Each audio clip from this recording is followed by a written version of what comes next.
A lot of chairs here. Yeah. Think Minister Philip is isolated. not going to be here. Samuel is aware as well? I wasn't aware of that. I think you should take out one. Where you? Oh. Yes.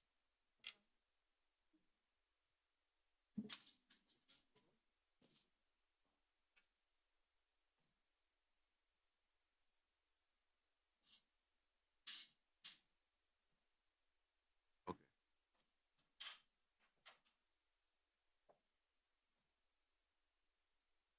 And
what got the summer blues?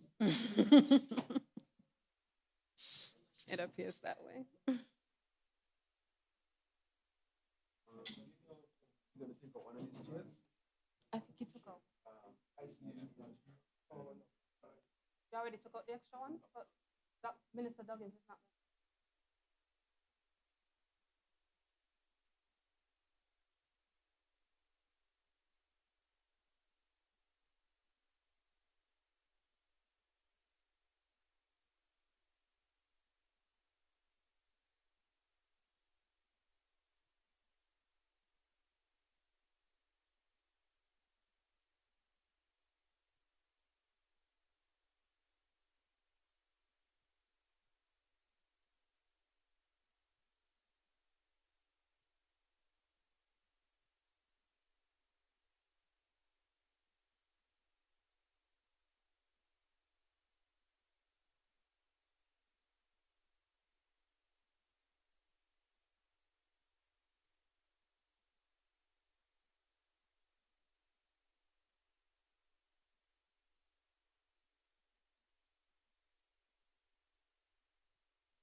Good morning and welcome to the Prime Minister's press conference with his cabinet ministers.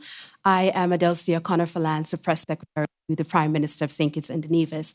At this point, I will ask everyone to stand, please, as we await the playing of our national anthem, which will be immediately followed by a prayer given by our Deputy Prime Minister, Honorable Dr. Jeffrey Handley.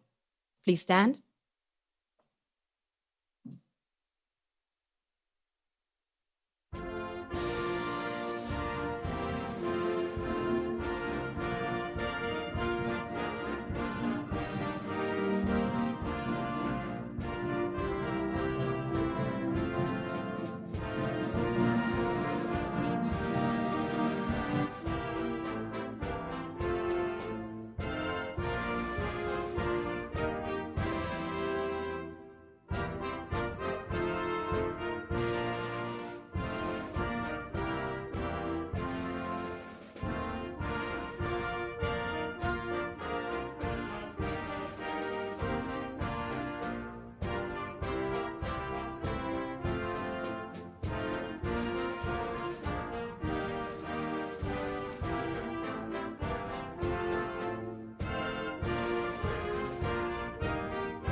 Heavenly Father, we pause this morning to give you thanks and to give you praise because you continue to be good to us as a people and as a federation.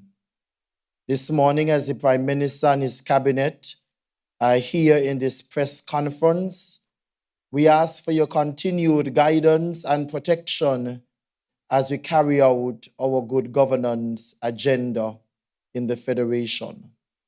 We thank you for those who are gathered here and even those who will be asking their questions. We pray, dear God, that you will be with each and every one. We thank you for what you are doing.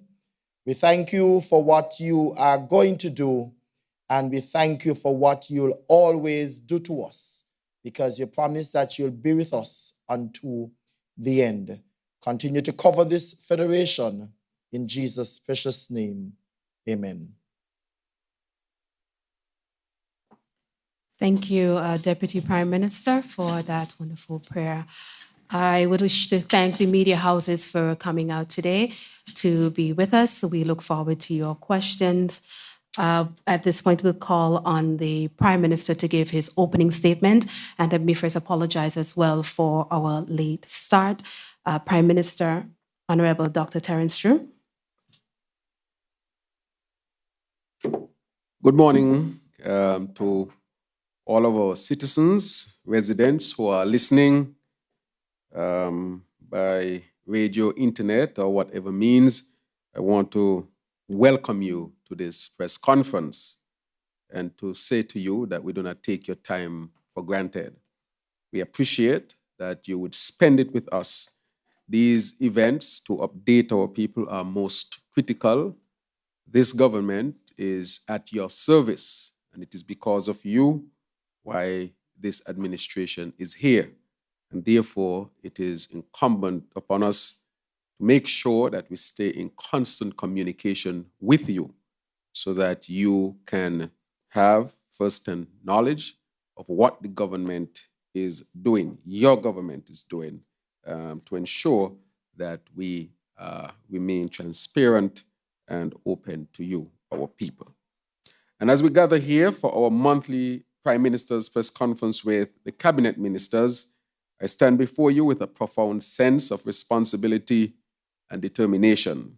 Our beloved nation of St. Kitts and Nevis faces its fair share of challenges, but I firmly believe that by coming together, hand in hand with the government, your government leading, we can overcome any obstacle that lies in our path, and of course, with God at our side. Before I delve into the pressing matters at hand, I want to emphasize the unwavering commitment of the St. Kitts Nevis Labour Party administration to lowering the cost of living for all of our citizens. in this post-COVID environment with inflation, and we see fuel prices rising, transport costs rising, we as a government, your government, we are taking it very seriously and doing what we have to do to lower the cost of living for you, our beloved citizens. We have taken significant measures to ease the burden and to make a positive impact on all of your daily lives. Today, I stand here to remind you of the transformative measures we have undertaken to alleviate the financial strain faced by our families here in the Federation. We have granted concessions on school supplies, and it is extended up to September 30th, 2023. And so as the new term begins, most likely in September, we want to ensure that families are in the best position to get what is needed for their children to go to school. This ensures that our children have the resources they need to thrive academically, and this, we think, would have a tremendous positive impact. And as we put that policy out, we are looking at even more ways in which we can work on it to make sure it continues to benefit our people even more. And so the feedback from our people, from your people, that feedback is critically important. Our commitment to your well-being does not end with just the concessions, as pointed out. We have taken decisions and decisive action to address the rising cost of food, recognizing the impact it has on every household. Shipping charges for food containers have been capped at the pre-COVID rates, and this is an effort to stabilize food prices and to give much needed relief to our people. In addition, we continue to monitor to see how the food prices would move and to be ready to make any other adjustments that are necessary to make sure that our people get the best price that we can have. But in speaking to food, our food security is critically important. And that is why the Minister of Agriculture, the Honorable Samuel Duggins, is pushing for the 2025 agenda, and that is to decrease imports, food imports, from 25% by 2025. And so we are pushing that agenda, and the hope is we have more food for our people, more locally grown, and at a more affordable cost. Furthermore, we have also reduced the excise tax significantly so on gasoline, because transportation is critically important, and that would make it more affordable at the pump as well. So the government has taken a number of these critical measures to make sure that we deal with the cost of living in St. Kitts and Nevis. In our commitment to economic recovery, we have reduced corporate income tax and unincorporated business tax, as you know, one from 33% to 25%, and the latter from 4% to 2%. We want to foster a favorable environment for business and to facilitate growth and, of course, job creation. We are resolutely focused on reigniting economic growth and fostering a prosperous future for all of our people. And so our businesses are being supported in this significant way. And these are just a few of the examples of steps we have taken. But rest assured, we are actively exploring additional avenues to alleviate the cost of living and bring relief to each and every one of you on a daily basis. Yesterday, in collaboration with Senior Minister, the Honorable Dr. Denzil Douglas, also we had officials from Customs and Excise Department, Consumer Affairs, representatives of major food suppliers here and traders here in St. Kitts and Nevis, and we sought solutions to reduce the cost of food. This was the government. The government, of course, brought all stakeholders to the table, and in meaningful discussion, what are we going to do further to make sure that we control the cost of food for our people here and basic goods. The government remains resolute in finding the right measures that will benefit both the people and these businesses. We are in this together, and together we can control the areas within our reach. This is a responsive government. Additionally, our commitment to healthcare remains firm. Just 2 days ago, I visited the proposed site for a modern, state-of-the-art, climate-smart general hospital that will revolutionize healthcare delivery in our federation. Climate change poses unique challenges, and it is essential that we invest in a hospital capable of withstanding its adversities. Through cooperation between the governments of St. Kitts and Nevis and the Republic of China, Taiwan, this vision will become a reality. Remember, this was a major campaign commitment, and in less than a year, we are already on the way to deliver that hospital to our people. This will also open up opportunities for health tourism. We can serve the neighboring countries around us. And let me just add that in healthcare, we have made significant strides. And one of the things we are pushing for is for St. Kitts to become one of the safest places on earth to get pregnant and have a baby. We are pushing for that. We are on our way. It's a major accomplishment that we can have in just less than 1 year of having the government, this administration, putting the right policies in place. So apart from building a new structure, we want to deliver services that will benefit all of our people and put St. Kitts among the best in the world. As I mentioned, construction and developments, I wish to mention that the Robert Bratcher Museum is well on its way. I visited the site yesterday, and I'm already impressed by the progress thus far. My fellow cabinet colleagues will share more, of course, on the progress of your government and what your government has done thus far in the various other ministries. In terms of national security, we will very soon, on July 17th, resume police training, where we'll have at least 30 new recruits who will begin intense and focused training in the general duties of a police officer, self-defense, evidence and procedure, and weapons training, among other key areas. And of course, we are upgrading the curricula to make sure that it responds to our national security needs. There's need for the security forces to continue to focus on the established pillars of policing, which include fostering a community and police relationship, intelligence-led policing, and predictive policing. To do this, manpower is necessary.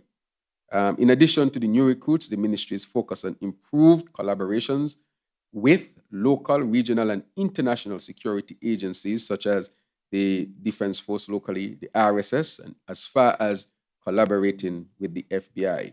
We are making significant strides in these areas thus far. And so I want to thank the commissioner and the commander and their, of course, staff for the excellent job that they have been doing. I want to also point out that Dr. Powell is here as a special advisor to national security, he has been working tremendously hard with our security forces and have been putting a number of initiatives in place to ensure that we continue to secure our nation, St. Kitts and Nevis. And so I'm very pleased to announce that a number of new initiatives have been put forward, a number of new areas are being established within our security forces, and we are already seeing the tremendous impact that is having. As I've said before, we will do all we have to do to make sure that security here in St. Kitts and Nevis is dealt with by methods that are sustainable and can, of course, withstand whatever challenges we might have. And we have started those significant things and are partnering. As I've said, we are also implementing our strategy of dealing with crime and violence from a public health perspective. I want to point out a number of critical areas where we're doing that. For example, the OASIS program, the Boys of Excellence Initiative, the Explorers, the Cadets. And not only that, we have brought the Scouts and we have brought a task force together to ensure the implementation of this. And we are the first in the CARICOM that I know who that we have gone further to establish the task force. And so we are very, very serious about our national security and to make sure we create a system that is long-lasting and effective. We are also looking to have more experts in our national security apparatus in addition to who we have presently. So I want to say that we are well on our way. So earlier this month, I want to say again, I met with high-level officials from the RSS, the United States of America, as well, where we met a number of their agencies, including the Bureau of International Narcotics and Law Enforcement, Drug Enforcement Agency, the DEA, and the FBI, as mentioned before. And so we are tapping into resources to make sure that St. Kitts and Nevis is, of course, secured.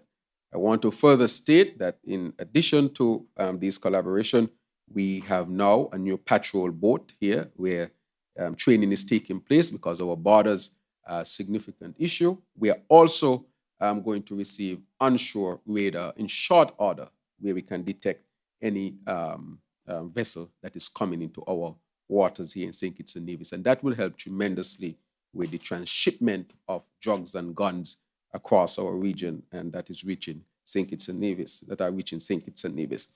Let me point out that these collaborative efforts are indeed critical. I recently traveled to Trinidad, where again, we had a presentation from the DEA as they are forming a vetting units. They are forming vetting units throughout the Caribbean.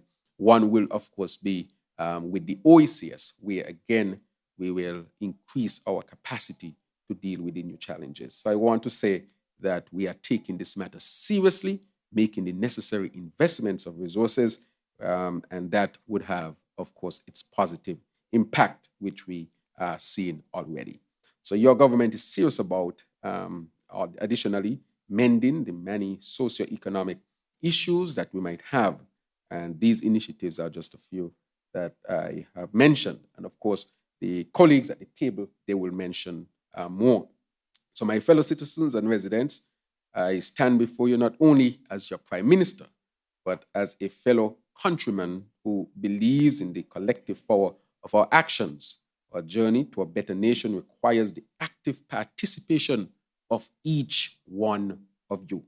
Let us continue to work hand in hand, shoulder to shoulder, to build a brighter future for ourselves and the generations yet unborn, because together we can shape the destiny of our beloved St. Kitts and Nevis.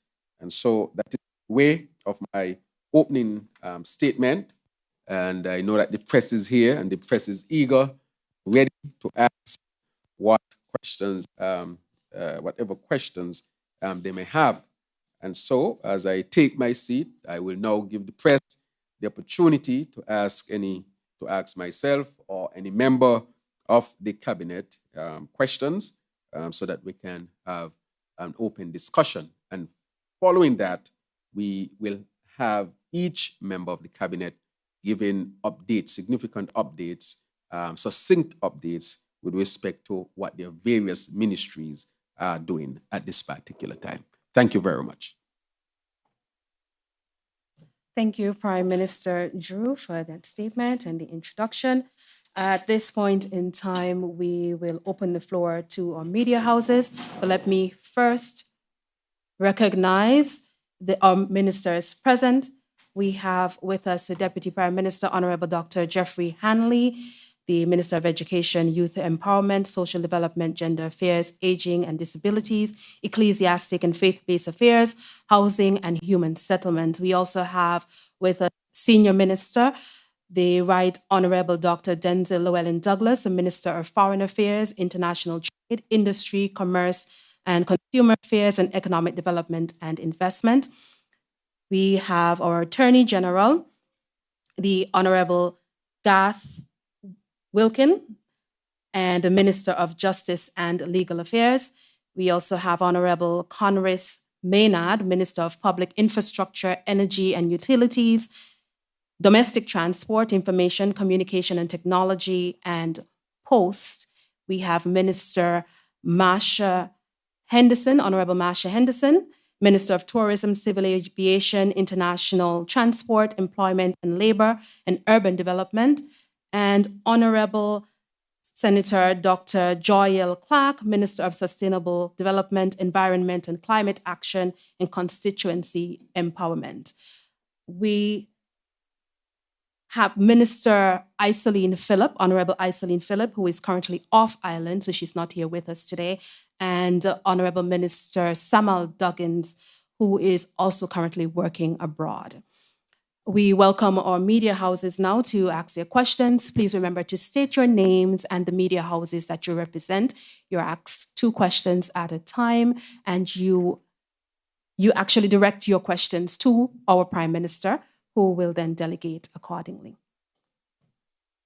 Good morning, Reverend Thompson, ZIZ Broadcasting Corporation. What is being done to improve the water situation in Keon? Understood that there has been water issues for close to a week now, if not more. Also, regarding the upcoming EU CELAC meeting, what is St. Kitts and Nevis's position going into that meeting? All right, thank you very much for that question. I will, of course, answer part of it as the constituency rep for number 8 and allow the minister with responsibility for water services to the Honorable Congressman to respond as well. I would like to say that the issues of water in Keon has been going on for many years. This is not something new at all.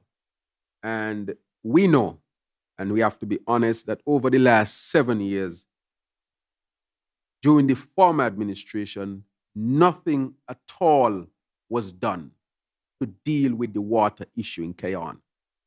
Not one thing was done. As we can remember, we had Bead Company here who was ready to drill. They had already started to drill in various areas. We know that they had done some drilling in Shadwell, and they had identified areas in Keon to drill. And when there was a change in administration in 2015, that was totally shut down and nothing at all was done. Since we came in, and the minister with responsibility will give more details on this one, we have done a number of significant things. One, we have sought to expand our water availability by purchasing water from Marriott so that it can make more water available. That's one. The second thing that we have done is that we have re-engaged Bead. And presently, Bead has done a lot of work thus far, even though that work is preparatory work.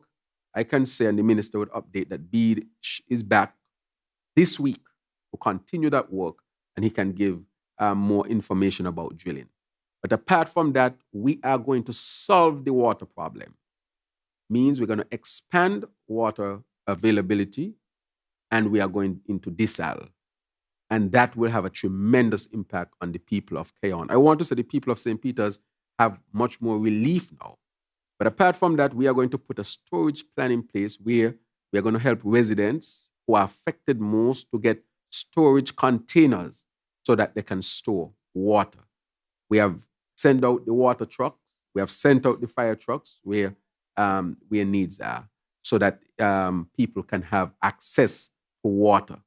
But I am happy to say that in less than a year, this government has put in place a significant number of policies that will resolve the water issue once and for all. I would not speak much more on it, except to say that the people of Keon will also enjoy a sustained, consistent availability of potable water as well. And so we're well on our way. Allow me to turn it over to the minister with responsibility for water services to give more details on the plans ahead. Honorable Maynard. Thank you very much, Mr. Prime Minister, and thank you for the question. Firstly, I want to express that we understand the frustrations of persons around the country, in Keon and other areas, that are experiencing the water shortages. Unfortunately, for 2023, the situation has been compounded by the fact that we have had an extended drought, which means then by this time of the year last year, we have received 60% of that amount of water, meaning we are down 40% in rainfall. That is significant. So if we had 10 gallons before to share for 10 people, we only have 6 gallons now to share for the same 10 people. So nature is not on our side at the moment because, of course, of climate change. But I want to emphasize something the Prime Minister said. The question said, Cayon has been having water problems for the last week or so.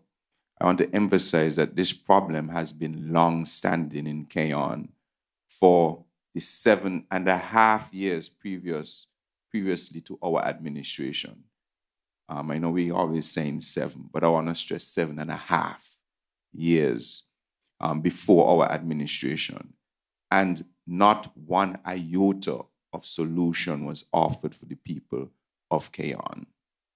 We are pleased to announce that the drillers are presently on the ground in Cayon, and they're doing the final remediation to the drilling rig that was left abandoned here by the last administration. There had to be extensive repairs made to that rig. It was vandalized, and we are hoping that this last iteration of improvement of that rig will allow for the drilling to continue, or well, rather to start, if not this week, hopefully by next week. All going well with the repairs that are presently happening this week, so the drillers are on board. That, once this well is successful, and I want to pause here, I remember I've said this before, once the well is successful, and someone in a comment somewhere said, but the gentleman doesn't know if the well is going to be successful. Well, no, you don't know. It is not 100% certainty. It is something we cannot see and touch until we drill down. So while the science points to what they call an anomaly, which is an anomaly in the structure of the earth where a cavity of water can exist, while we can see and anticipate that there might be a lot of water there, we still have to drill to find it and make sure that it is potable water. So if all goes well with the drilling, we hope to get up close to 500,000 gallons of water a day. That will solve the water issue in Cayon. But it will also help in areas such as St. Peter's, because if we are able to find anywhere close to 500,000, even if it's about 300,000 gallons a day, presently, the water for Cayon and the water from St. Peter's largely come from the same source. And so that source is split between St. Peter's and Cayon, and I think some others as well. By eliminating the need for Cayon to use that surface water source from the Green Tree area, we will be able to divert all of that water, or most of that water, or more of that water to the St. Peter's area. So the well in Cayon has multiple effects across the areas that are affected by the drought and the lack of water. So we are hoping that this will bring significant relief. And this process started many, many months ago. The first meeting, official meeting I had as a minister was to re-engage BEAD to fulfill their responsibilities to drill the outstanding wells. When they're finished with Cayon, we will then move to Shadwell, where there's another opportunity to correct a well that was there. Similarly, there was an anomaly found. When you drill, though, you found that there were some issues with the particular well when they did. So it could not be used, but there are ways that it could be remedied. And so that is the next step. This will also be of great help for not only the Shadwell area and Basta area, but also that is an area from which we can send water to St. Peter's area as well. So in a very short few weeks and couple months, we should be able to deal significantly with the water situation in St. Peter's and in Cayon. Additionally, since I am on the floor with water, and just to expand in case there are other questions, we are presently working with the Royal Utilities to expand their present supply of water to the Frigate Bay area. At present, they are producing maybe about 150,000 gallons a day to add to our system. We are presently constructing a facility that will allow that to go up to 400,000 gallons a day for the Frigate Bay area. Again, similarly, once we are able to increase the water supply in the Frigate Bay area to the Southeast Peninsula and Frigate Bay proper, then we will not have to use water which we take from the Bastia Valley to go to Frigate Bay, and we can send that to our storage facility, for instance, in Mon Peak to serve other areas of Bastia. So there is a detailed plan of how we're going to resolve the water situation. We are building the foundation now, and I appreciate that foundations are never sexy. They never look good, they're never appealing, but they are critically important to hold up what you're deciding to build. Quite frankly, the other administration did not build a foundation. And so when pressure came to bear, the whole administration crumbled. That will not happen with this one. We will diligently go about what we need to do so that when we implement the decisions we have made, they are long-standing, not for 2 or 3 years, but for 20, 30, and 40 years. So we are well on our way to dealing with the water issue. Very shortly, we will have an update on the desalination efforts of this government. It is presently being evaluated. And again, if that is correct, we will have at least another 2 million gallons of water being added to our system within the next 6 to 8 months or thereabout, all going well. So the plans are in place. Water will not be an issue in a short period of time. But we must stress that we had to do the diligent work of building sound foundation to achieve our water goals. And one other thing, we are also not just being reactive to the present situation, we're being forward-thinking. And our department is now going to be engaging in identifying all of the other possible well sites around the entire island of St. Kitts.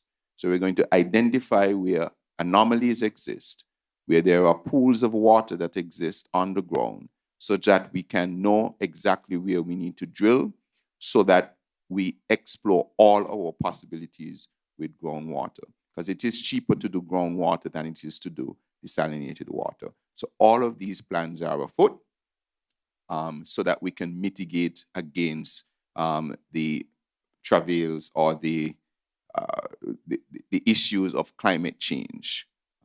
It's a very difficult challenge, and we could not have anticipated, for instance, that we would have been in such an extended drought at this time.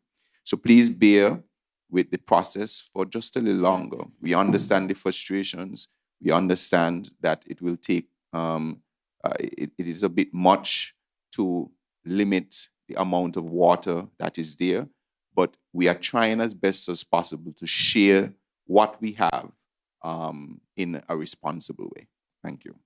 Thank you very much, Minister Maynard. And so I want to re-emphasize that the people of St. Peter's, Keyon constituency number 8, which is hit hard, that solutions are on the way. Permanent solutions, once and for all, deal with this issue. You asked also about the EU CELAC Summit, which is coming very shortly, and we are traveling to Europe. It's a significant meeting on the 17th and 18th of July between the European Union and CELAC, which, of course, is the community of Latin America and Caribbean states. And so I will ask the foreign minister to speak to that summit that is coming up as we are about to travel. Let me one. One second. Mike.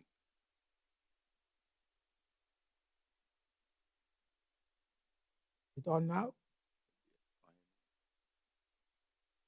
Yes. Right. Right. Good morning as well to the press. And I want to thank Prime Minister for giving me this opportunity to respond to the question with regard to the issues that will be pursued in the upcoming summit of heads of government of the European Union and CELAC, that is the community of states of the Latin America and Caribbean. This is going to be the first summit since we've had the pandemic and the number of issues that have confronted us, issues like climate change. And so the CELAC, which met in Argentina in January of this year, when the leadership was handed over to Prime Minister Gonzalez of St. Vincent and the Grenadines, and this being the first time that the headship of CELAC would have been handed over to a Caribbean leader since it was created back in, I think, 2013 or 2014. And the critical issues for us, with some of which are still being debated and ironed out to appear in the final document, was firstly for our region concern, the matter of reparation as a demand that has been pursued by the Caribbean community in recent times for the act of slavery committed against people of African descent and who were sent into the Caribbean and into other parts of the world. This is an area still of controversy because, of course, others do not wish this matter to be finally entered into the final document. Also, I should say, correlated to this is the matter of the Atlantic slave trade, that there are some views that this should not be appearing in the final document, especially since this is a matter that is being pursued at the moment by the United Nations. And similarly, there are views that the matter of identifying the main causative agent, I would say, for the war in Ukraine that is being pursued by Russia, that this also should not be a matter to appear in the final document. I made mention of these matters in particular because they impact directly on St. Kitts and Nevis in terms of the unsettled view that would emerge from this particular summit. But there are other views that we've had a common understanding about. For example, the effects of climate change and the need for the developed world to lend support to financing of the initiatives that are associated with climate change and the effects it is having on countries like ours in the Caribbean region and in Latin America on a whole. You would remember that it was just a few weeks ago, there was a very important summit in Paris, which I had the opportunity to attend for a few hours on behalf of our Prime Minister, who was somewhere else at that time. That summit, I think, has piqued the interest of all persons. And President of France, the President of France, Macron of France, was very, very careful in pursuing aggressively the attention of the world to do something that would allow countries like ours to have the benefit of additional financing and lessen the debt burden, which to a large extent is what our money is being used for in terms of paying down debts, a lot of those debts being incurred as a result of the rebuilding of infrastructure after we would have been impacted by climate change. And so the world is becoming more conscious of this. The developed world is becoming more sensitive. And I believe that this will be part of the final statement that comes out from the summit. In other words, all that we have been saying with regard to the impact of climate change upon us and the need for the developed world and the multi-national development banks and national banks of the developed countries to come to terms with our plight. That is, those of us who are small, independent countries. We believe that if we were to be able to access financing at a different rate, or if we are able to access financing as grants and gifts rather than having to borrow at high interest rates, we would see a difference in terms of the livelihoods of our people in this part of the world. In other words, we need to ensure that even though we are a high-income country, we would still have access to these financing, which are reasonable because we are states which are small and quite vulnerable to all of the vagaries, I should say, of climate change. Thank you very, very much, Minister of Foreign Affairs. We will take more questions.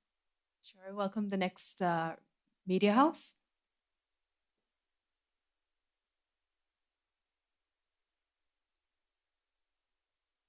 Good morning to all at the head table. Glenn Barth, SK Newsline. Mr. Prime Minister, at a previous press conference, I had inquired about several tourism-oriented accommodations that have been left almost abandoned, incomplete. And it was my understanding then that government was going to approach the developers and see if they can get these things restarted. Can you talk about what specifics have occurred since then? In a similar fashion, two major projects funded by that received funds from the SIDF, namely Kittitian Hill and Christopher Harbour. These two projects have major potential, yet they seem to be languishing. I've also asked about this in previous press conferences. Is government in a position to do anything to stimulate these two projects in terms of any kind of arrangements with the developers? And if you can also comment on what is really happening at Kittitian Hill in terms of the management, who is managing it, how functional is that operation? And connected to the Kittitian Hill situation, under then Prime Minister Dr. Denzel Douglas, the Whitegate Development Program started. What is the status of that development program now? All right.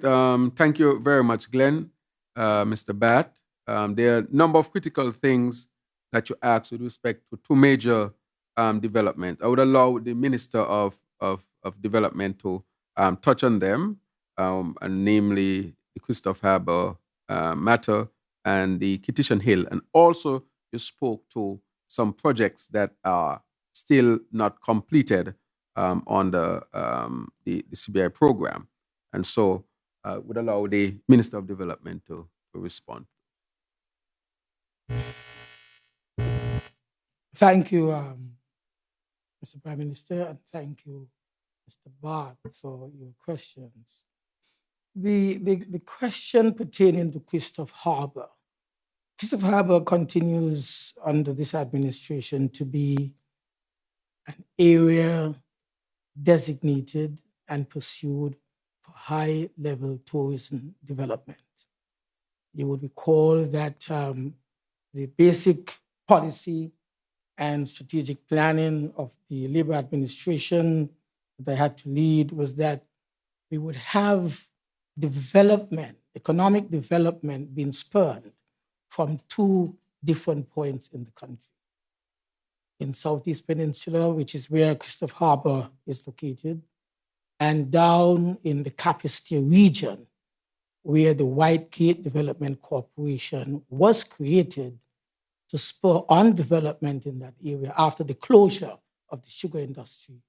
And Kitishan Hill was one of those development that was expecting to have 3 different resort hotels developed there, and thus lead the development of the country, mainly in tourism, from these 2 different points, counterposed to each other. The northwest of the island and the southeast of the island, the Southeast Peninsula. The Christopher Harbour is the main development thrust that is taking place in the Southeast Peninsula. Of course, they've been able to attract boutique hotels like the Park Hyatt, which is there and functional. We also had operations like the Salt Lodge, which was a very, very successful and attractive restaurant and so forth site. Together, of course, with the pavilion, which was the anchor facility that provided the necessary support services for the residents who would have built multi-million-dollar homes in the Southeast Peninsula at Christopher Harbour. The development is still ongoing, but it has been slowed, in particular by COVID-19. There are some other issues that have to be ironed out. I think the developer which is Buddy Darby and his family members, they are looking for a major investor to do a number of things. Complete the establishment of the marina. The marina has been built, but it is not receiving enough support that was anticipated. The completion of a golf course, which also was started, marked out by an international golfing star. But again, that has not been completed. Of course, there are some challenges with regard to financing of these operations. Because having been closed for over a year, naturally, financing has become a problem. And so there are some service or infrastructural service issues that have arisen, especially for the residents who are living there. The idea, therefore, is for us to aggressively market the development that is taking place at Christopher Harbour together with the developers themselves. That has been continued. I've had several meetings abroad with potential investors showcasing the Christopher Harbour. People have come, people have looked, and have expressed interest. I'm also in contact with Buddy Darby, the main player that is pursuing the development there. I believe that others who are part of this effort to bring development to Christopher Harbour, these other persons, I believe, are doing the same in terms of attracting new investors and settling some of the outstanding financial issues that exist there. With regard very quickly to Kitishan Hill, as I said, Kitishan Hill is one of the developments that started down at the White Gate development area. Just as we had the Christopher Harbour and the Southeast Peninsula, so we had about 3 square miles of land, mainly agricultural land, inclusive of the villages that exist there. These lands were being allowed for development of a mixed type, agricultural, which would always provide a greening of the area, and at the same time lending to tourism development with hotels and spurring on the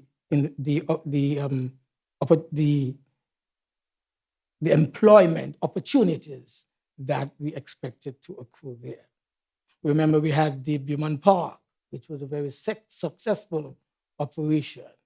That, of course, went down because I suspect that there were issues there. But now we are trying to have that race course turned into a race course of a different type, not just horses, thoroughbred horses anymore, but possibly motor cars and motorbikes, etc. These are still in the making. We have the ongoing project of Ramada, which again is an important project in the Whitegate development area. That has been built, that is in operation, and there's a phase 2 to that development, which will see another major international hotel built in the 15 acres of land next to the Ramada. Then we go over to what is happening presently in Kitishan Hill.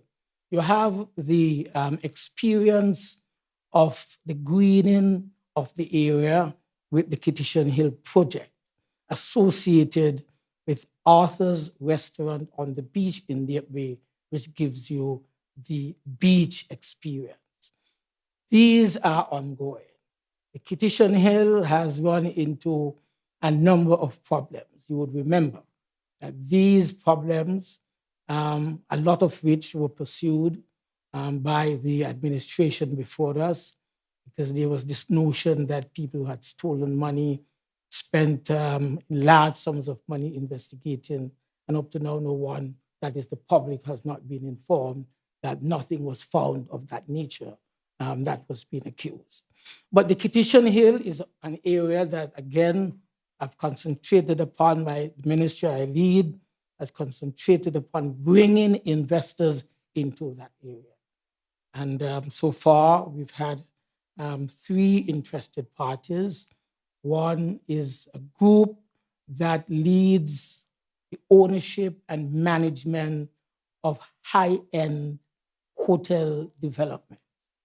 That is out of Miami, the owners of very many Ritz-Carlton Hotel, Ritz-Carlton Hotels, and other upscale boutique hotels have shown an interest in working with us with regard to Kitishan Hill.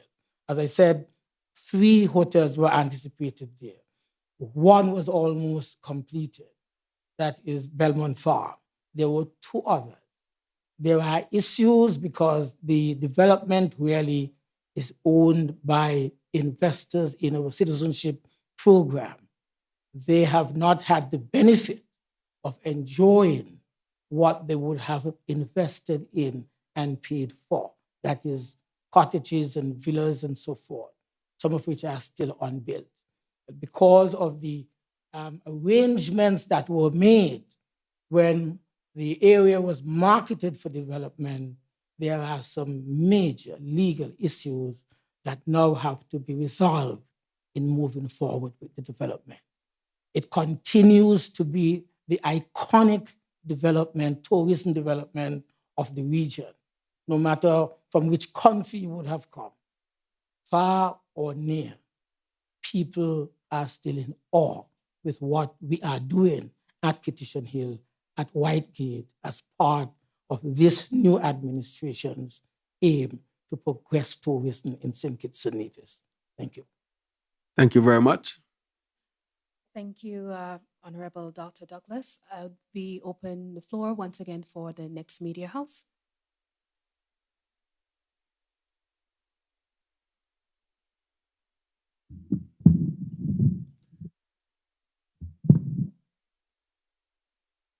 Good morning, Kevon Brown, WinFM. Morning. On the topic of national security, what success has there been in addressing the symptoms and root causes of crime in the Federation? And additionally, what has been the impact of increased police presence in the communities, as well as Operation Reassurance? And additionally, since the rebranding of the Alternative Pathways program to Elevate, what has been the reception of that program thus far? Thank you. All right, thank you very much. Let me answer that one as it deals with national security. I would say that there are a number of initiatives that have been put forward thus far. I think in operationally and training wise, there have been some significant changes in terms of creating the operation reassurance, but within that, a number of other things that would have been done in terms of how does the police organization really respond to what is happening. One, we have had much more and better collaboration between police and the defense force, which have seen an increased presence of the security forces throughout the communities. That's one. Secondly, in terms of engagement, in terms of the groups that we have here that are engaging in these type of criminal activities, that engagement has been very well active. Secondly, in terms of training, significant training has also been taking place to respond to what has taken place thus far in terms of how your organization responds to these. We have been dealing with the City TV issue, for example. We are expanding that in the process, and we are upgrading that to make sure that we can expand the visibility. Secondly, we are reintroducing the K9 unit. So we have started to rebuild that as well. We are introducing another unit which should be built out very, very soon, which I will speak to as I am given the authority to say, so to speak, or as to what that unit will entail. And so we have put those things in place. Those things, among others that we have done, not all I would speak to because of the nature of things, those things have resulted in positive results. Secondly, with respect to dealing with crime from a public health perspective, we have already put the task force in place. Just yesterday, I met with the PS for social services, and we are going to introduce programs where the issue of national security and dealing with violence would permeate almost every sector of our country because we have to deal with it holistically. We have decided to accept the OASIS program, which is a program that was launched between USAID and the OECS to deal with at-risk youths who are in trouble with the law. That is one of them. We have decided to expand the cadets, the scouts, the explorers, and so forth, so that we can have diversion opportunities for our young people. We have also gone as far as this summer, where the police is putting on a major football camp, and part of that would be also to deal with the issue of crime and violence. And we're also doing that with our summer fire and rescue program. So we are dealing with it from a number of perspectives. One, how do we respond aggressively to what was happening? Are we making the necessary changes? And in addition to that, we have brought experts on the ground, persons who are well versed in the area. We have Dr. Powell, who is now embedded in the security forces, and we are now going to bring in another expert to deal with that as we restructure and reorganize our security forces. We have also said that we are going to restart police training, which will start on July 17th.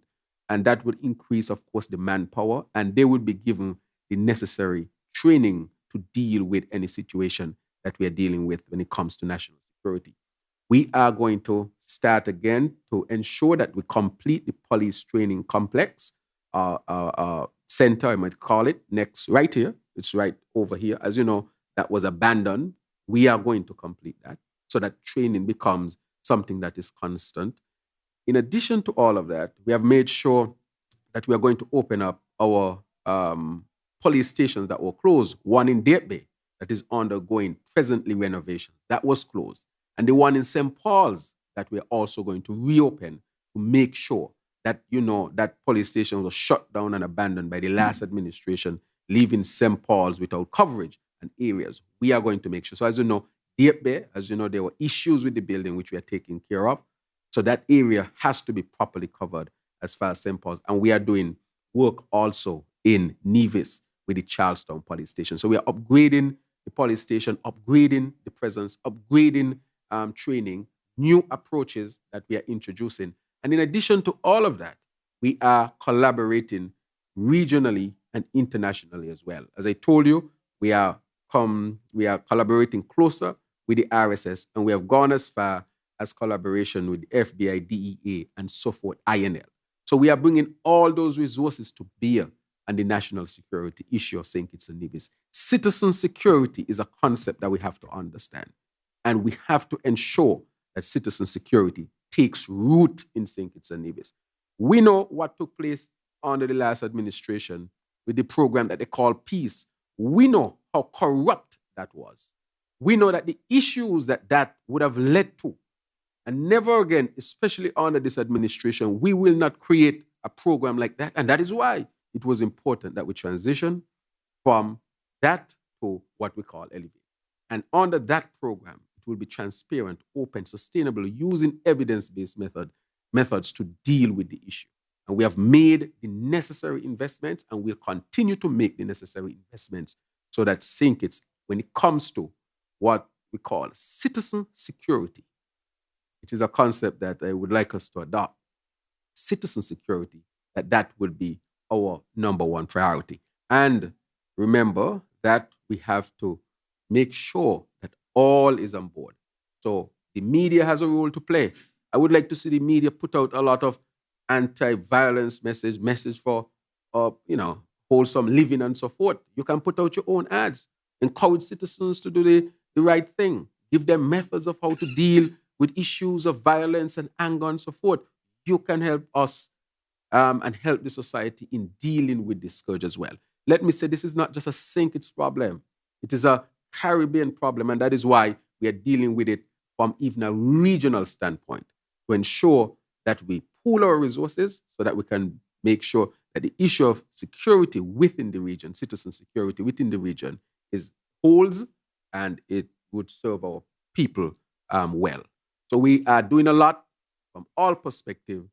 We are dealing with this from a holistic standpoint. And of course, we are seeing benefits already in this approach. Thank you, Prime Minister Drew. Next media house, please.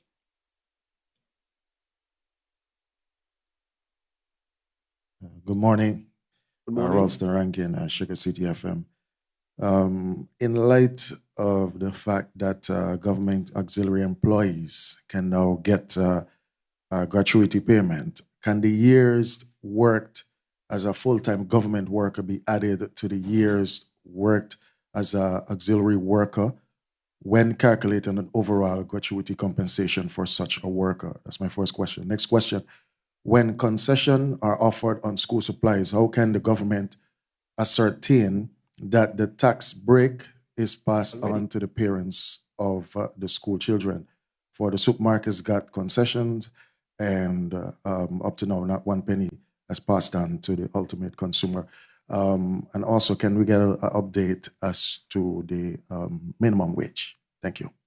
All right, thank you once again. I think that is down my alley. When it comes to the gratuitous payment, I want to say to the people again and reinforce, because right here we brought our workers, our hard working people who are the GAE.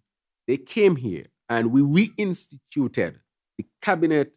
It was brought to the cabinet deliberated, and together we decided that we had to reintroduce the gratuitous calculation that had been previously established, meaning that the GAE workers will see a brighter day when they get their gratuity.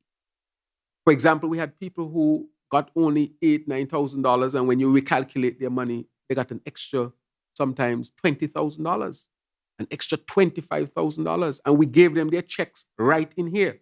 And it was the last administration in 2021 who shifted the policy.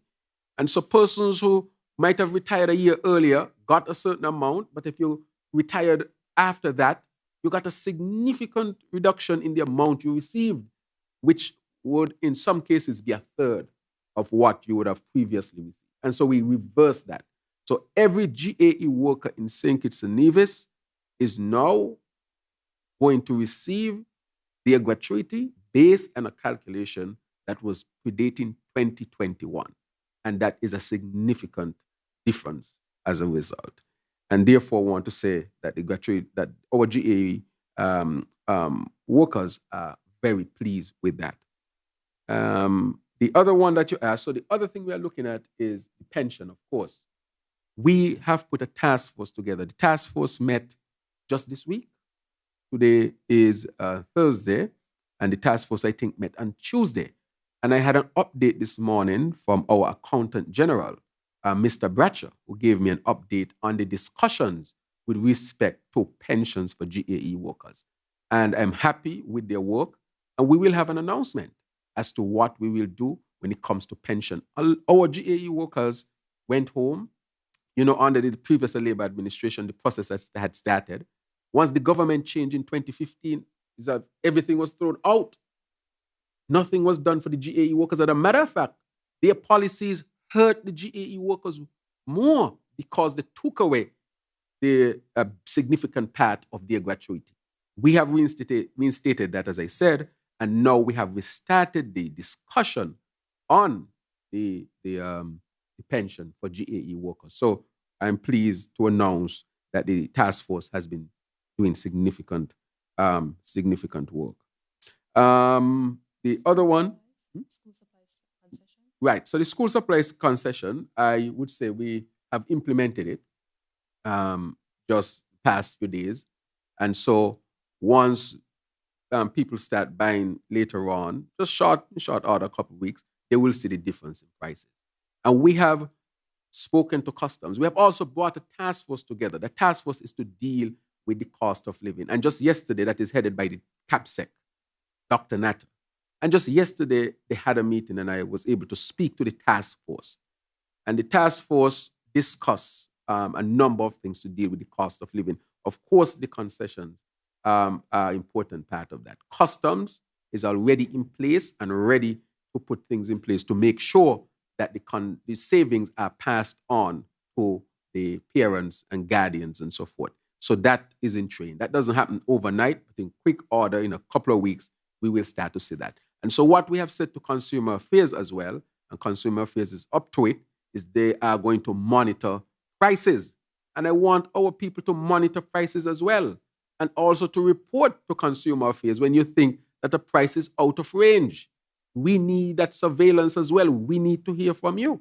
Consumer Affairs is willing to hear from you so that we can properly surveil. But I would say thus far, our traders and importers and so forth and business owners are on board because this is not anything that would affect them negatively. As a matter of fact, it might impact them positively because more people might buy more things as the prices would go down. So we will see that. So that is one of the things that we are significantly dealing with when it comes to the concession. So we are going to see that. And that goes up to September 30th. By that time, we suspect everybody would have bought the stuff that they need for their children. An update on minimum wage. The update on the minimum wage, I would like to say that in Cabinet, we had a significant discussion on the minimum wage. But what I would do is allow the Minister of Labor, who is leading on this, to update the country at this particular time. Oh, okay. So she wants me to speak to it. So as you know, the minimum wage task force was put together, and it was being led, of course, by the Ministry of Labor, where you would have brought all of the stakeholders to the table, means government, business, chamber, and so forth, union, workers' organizations, to discuss the issue of the minimum. Why is it important? It has been about a decade, and the minimum wage in St. Kitts and Nevis has not changed. So as we call ourselves a high-income country by the calculation of GDP and so forth, the minimum wage in St. Kitts and Nevis has not changed, which means that the economic power of our people are somewhat limited as a result of that. Of course, we encourage businesses as much as possible to pay above the minimum wage, pay above the minimum wage. And so they have met, and the discussions have been going on. We have different position papers because we have included many different ministries, organizations, and so forth, so that they can put the position papers forward as to what would be a reasonable. So we have heard, for example, from the Central Bank, we have heard from the Ministry of Finance, we have heard from the Chamber, We have heard from the labor union, and we have heard from, for example, the Labor Department. We have heard from social services, consumer affairs, and so forth. So, and social security. So we have had position papers from these stakeholder organizations, ministries, or whatever they might be. And so we have reached the conclusion that there needs to be an increase in the minimum, because we have said there has to be an increase in the minimum wage based on where we are, and everyone has agreed. What we are discussing is how much at this present moment the minimum wage would be. That is what we are discussing presently. And of course, we want to make sure that our people get the best deal that can be had at this particular time. And so we are going through that. So I can say a general decision has been made that there will be an increase in the minimum wage. We are now discussing the details in terms of how much that would be and exactly when that will be implemented, but it would not be implemented past this year. That decision has also been made. So that is coming for our people. There are, of course, positions saying to us that because it is post-COVID and we want to increase the minimum wage, the economy is still in a state of recovery. So this might have to be done. This is one position, for example. We might have to do it in stages to get to the number that we want to get. That is one position as the economy recovers. As I've said before, our economy was recovering the slowest, especially when it came to the tourism sector, or when it comes to the tourism sector, because we refused to open the country when it should have been open. As you know, we opened it. We opened the country. Yes. They refused to open it, but we opened the country. Sorry, we opened the country. They refused to open the country, and we opened the country.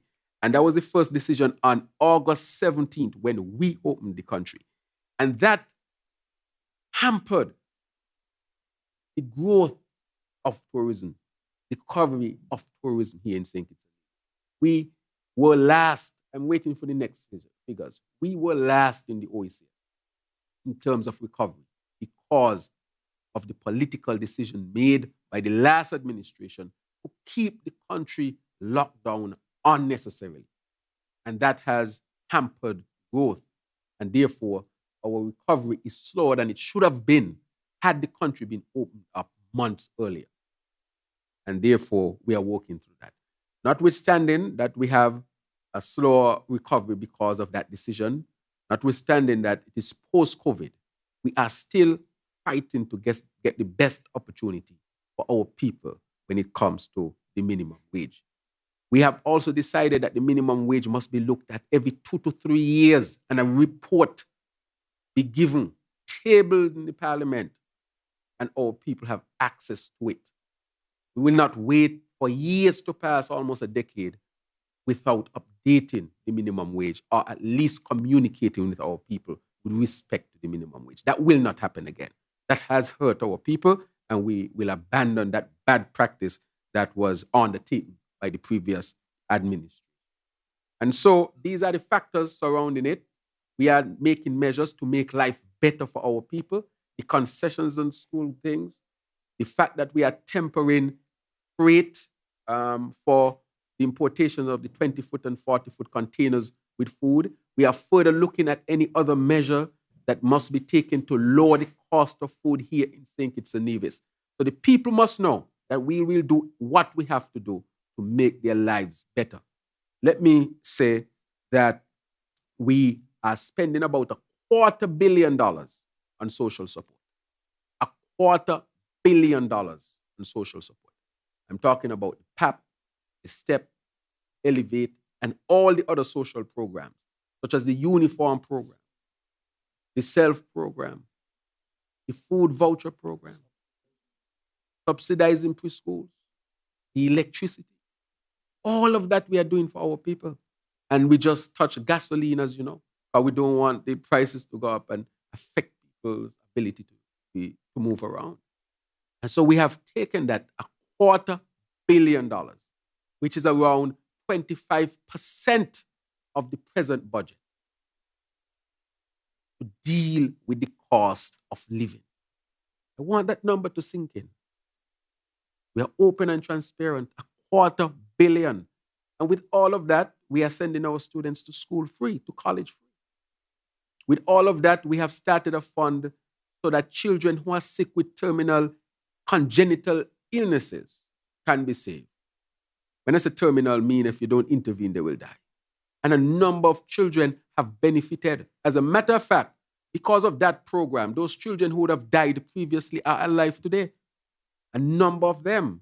And because of that, St. Kitts and Nevis will have one of the lowest infant mortality rates in the world. And I still believe we can have the best in the world. Because of a program like the high risk, where we intervene for social support to mothers who are high risk when they are pregnant, we have a high risk clinic now at JNF. And as a result of that, we have not seen any maternal deaths for the year. And I'm saying that the Ministry of Health of St. Kitts and Nevis can really reach the goal of having 0 pregnant women die this year. I don't know if any other country, independent country in the world would achieve it, but we can achieve that. That is social support. The other social support we're doing is to the dialysis unit. Nobody is turned back. The other thing we want to introduce is renal transplant, because a lot of young people now have renal failure, and we want them to have access to that. That is another program that would have some social support. So I want to say to our people that this government is responding and working hard. Are there challenges? Yes. It will not be perfect. But are we up to it and fighting as much as possible to give our people the best life here in St. Kitts and Nevis? Yes, we are. We'll continue to fight hard, collaborate with the people, look for more policies, better policies, improve policies to ease the burden of our people here. But I can say this, in short order, we will not have water problems. In short order, we will improve our agricultural production. In short order, we'll have better infrastructure, better housing, school access. And the ministers will update you, but I'll leave my answer there. Thank you. Thank you, Prime Minister. We will allow for 2 more media houses if you have any additional questions.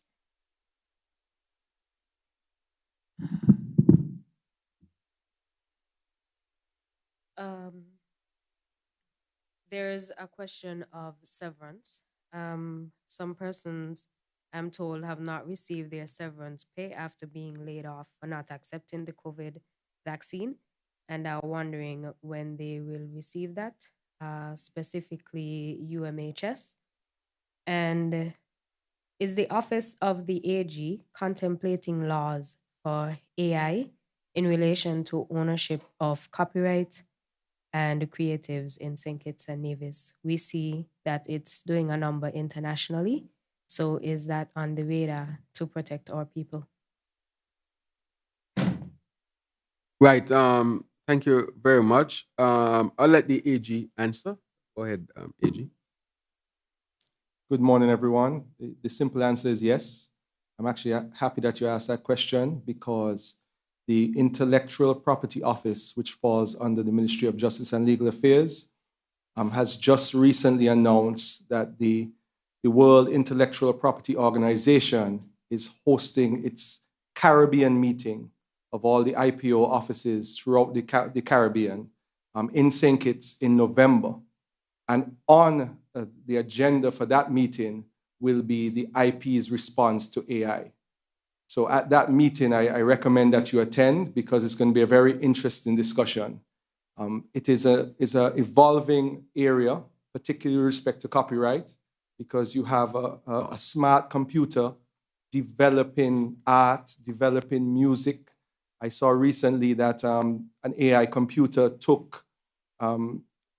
it examined all the music from Drake, the artist, and another artist, and actually created a whole new song. And then the question comes about who has the copyright to that song created by a computer, not created by an individual. So it's a very intriguing concept. I hope that King Congress is not subjected to potentially a Byron Messiah and King Congress AI-generated song. And so it's an ever-evolving area, and it is on our radar. We are also discussing some changes to the IP laws. And I don't want to do that until we have a sort of preliminary solution to the AI issue. So the short answer is yes, it's on our radar. And the long answer is that we hope to discuss that fully during our November meeting of intellectual property offices for the Caribbean region.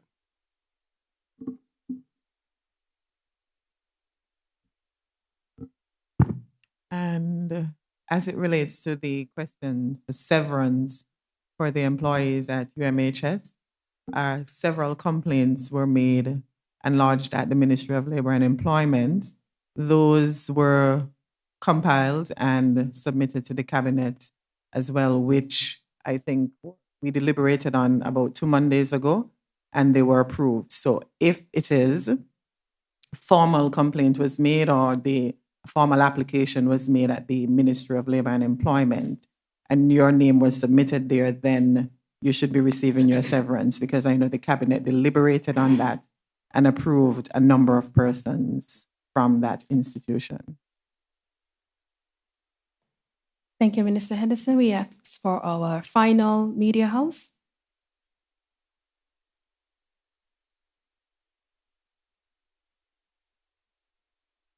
Mr. Prime Minister, the next tourism season is fast approaching, and the situation at the airport, the aircraft park and apron, can you provide a status update on that? If it is the case that we will be unable to have it repaired in time for the next tourism season, is there any fallout in relation to the category level of the airport as assigned by the United States Federal Aviation Authority? Secondly, with regards to air services to the USVI, I think there are some persons who are a bit concerned about getting back and forth much easier. Is there anything on the horizon with regards to air services into the USVI? And in terms of the K9 unit that you mentioned, in its reestablishment, to what extent is it going to be? Is it going to be much better than it was before, much larger? For example, would it have the potential to serve other OECS countries and to provide training for other OECS officers as well? And my last question, the task force between Sinkers and Nevis, what's the status on that now? I think you had a meeting with Premier Brantley fairly recently. Right, thank you. All right, thank you very much. But there are a number of things you asked, and I think the Minister of Tourism, Civil Aviation, and Ports would be able to answer that question with respect to the airport and to the USVI matter. So I'll turn it over to her, the Honorable Masha. Thank you, Prime Minister. As it relates to the work on the apron, I received a report from the Board of Directors from their last meeting, I think about a week ago, where the board agreed that the project for the repair to the apron should be put out for a tender. The chairman is leading that initiative, and I am not sure if it's out as yet, but that was the decision taken by the board. The decision related to temporary repair to the apron as opposed to permanently fixing that part of the apron. And that was based on the fact that there is going to be some work being conducted at the airport on the terminals. We are in some discussions at SCASPA for permanent work, not just on the apron, but on the terminals. The work is going to be temporary because we want to be ready, as you said, for the winter season that starts in November. It is going to be sufficient to accommodate the aircrafts that we anticipate, and that would be the usual legacy carriers, the British Airways, American, United. The temporary repairs to the apron would be sufficient, and we should be able to complete the work by then. We don't foresee any issues with the FAA, as you questioned. There are some we are actually accommodating on the other end of the apron. If you see, some of the carriers are actually parking on that end, so we don't foresee any real issues. As it relates to expansion of routes into, I think you asked the BVI and USVI, forgive me, USVI, we are in discussions with some of our existing carriers, particularly Caribbean Airlines, who they're scheduled to start service here, as well as Intercaribbean. The issue relates to, I don't know if you were following when we went to Parliament late last year, when we, as a region, we were, I think, demoted to Category 2 based on the non-compliance of some of the member states. And so we have, once you're in Category 2, there's an issue as it relates to aviation for carriers out of the US. And so as a region, we're working on that through the regional body ECHO, that's the Eastern Caribbean Civil Aviation Association, to make sure that all of the member states can be brought back up to Category 1. And that involves harmonizing of the legislation that we would have passed in our parliament late last year. So once all of the member states can comply, then that should deal with the issue in relation to US carriers. And because, as you said, the United States Virgin Islands would fall under Transport and Security Association, TSA, we have to make sure that as a region we can comply before we can have flights coming from some of those islands. So we're working on that as a region. All right, thank you very much, Minister. With respect to the Canine unit, we will start the training here. And of course, when we open the training center, that will have, we'll, of course, give access to our regional brothers and sisters. And so, but in the first instance is to make sure that we can cover St. Kitts and Nevis from the customs end and from within the police service. With respect to, there was another question that was asked. Yeah, the relationship between St. Kitts and Nevis and the task force that we are speaking of. The AG is also involved, as that would be a legal matter. We continue to pursue that. I am supposed to, we'll be making another visit to Nevis as well. And so we will update that as we go along, Bat, and we formulate exactly the areas which we are going to touch. But I would like to say that when it comes to the relations between St. Kitts and Nevis, there is, of course, much better collaboration. As a result of that, we are able to move forward with the geothermal project, for example. That project has been resonating regionally and internationally. There are a number of initiatives that we'll be able to undertake in closer collaboration. For example, in healthcare, for example, in dealing with the security matters and the openness of the administration with respect to the defense force and so forth.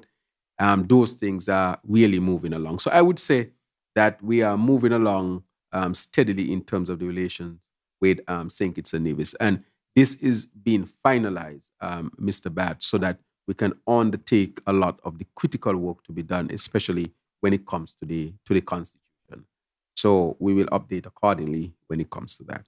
I would say at this time that that would be the final question. I think that the media houses would have had the opportunity to ask. As usual, I would want to give the opportunity to each minister, each member of cabinet to update the country as to the significant things that are happening within their ministry, so that we are all abreast and we stick to our policy of openness, transparency, and good governance. And in no particular order, maybe I can start from the end, come up.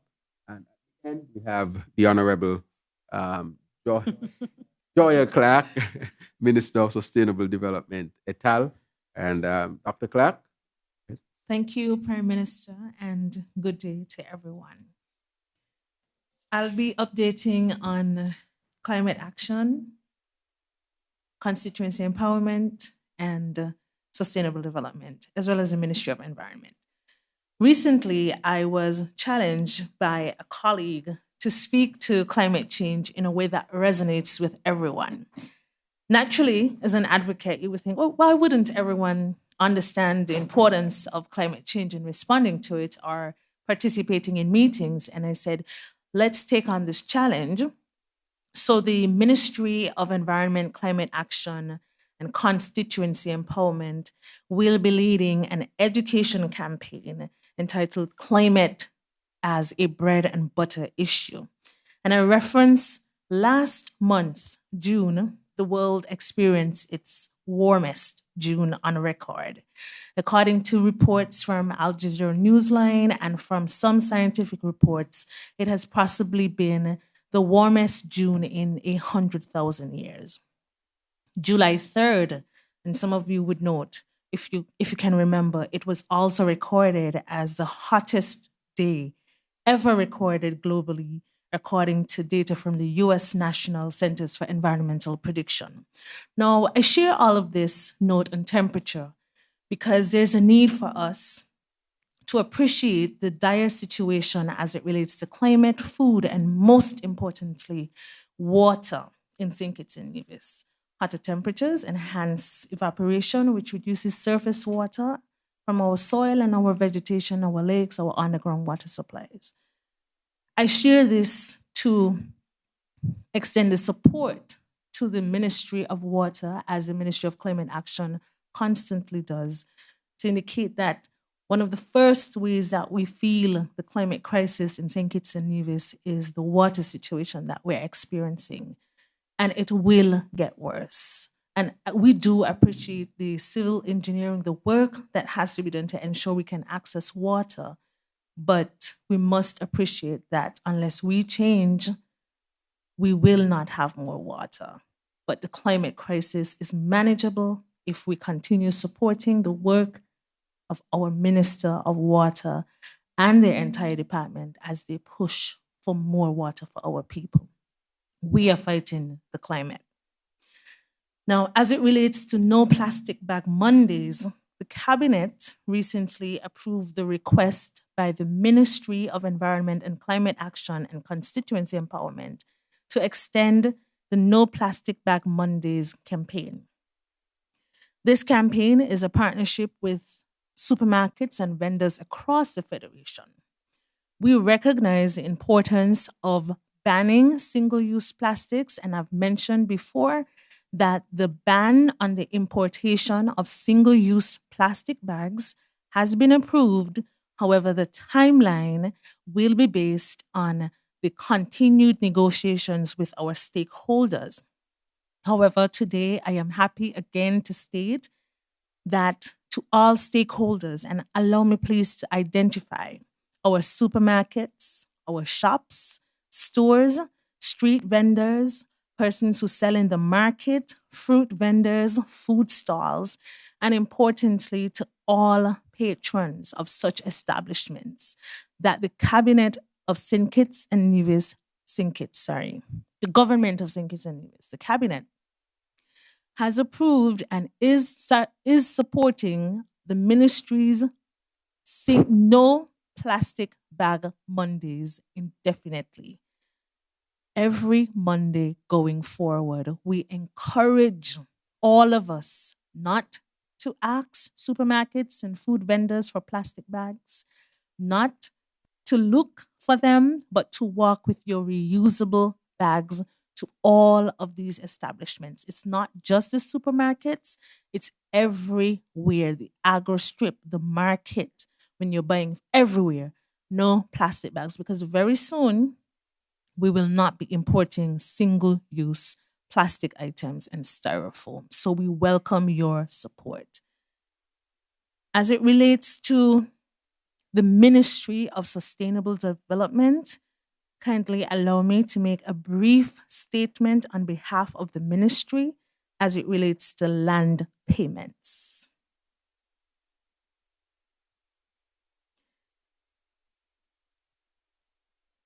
The Ministry of Sustainable Development has as its core objective a land initiative, land allocation, normalization, and distribution. This initiative commenced with a land fair in February 2023. The Ministry of Sustainable Development remains committed to this mandate of empowerment of citizens through land ownership and through its updated land initiative, which has sought to document, assess, and restructure the process of land allocation and land use in St. Kitts. Resumption of payments on land. The Ministry of Sustainable Development is pleased to announce the resumption of payments for persons in the following years. All persons allocated land up to December 2020 can resume payments at the Treasury. I repeat, all persons allocated land up to December 2020 can resume payments at the Treasury. All persons who were allocated land in 2021 are kindly advised to submit their survey documents and to confirm their payment status with the Ministry of Sustainable Development before proceeding to the Treasury. For persons who were allocated lands in 2022, the Ministry is kindly asking for a bit more patience as we finalize the major challenges associated with land distribution during that year, including double and triple allocations and allocations to lots which do not exist. The Ministry looks forward to the resumption of land allocation in August 2023, whereby an announcement on the improvements and changes of that process will be made by the Honorable Prime Minister. Land payments resume as of today, July 13th, 2023. Thank you very much. Resume.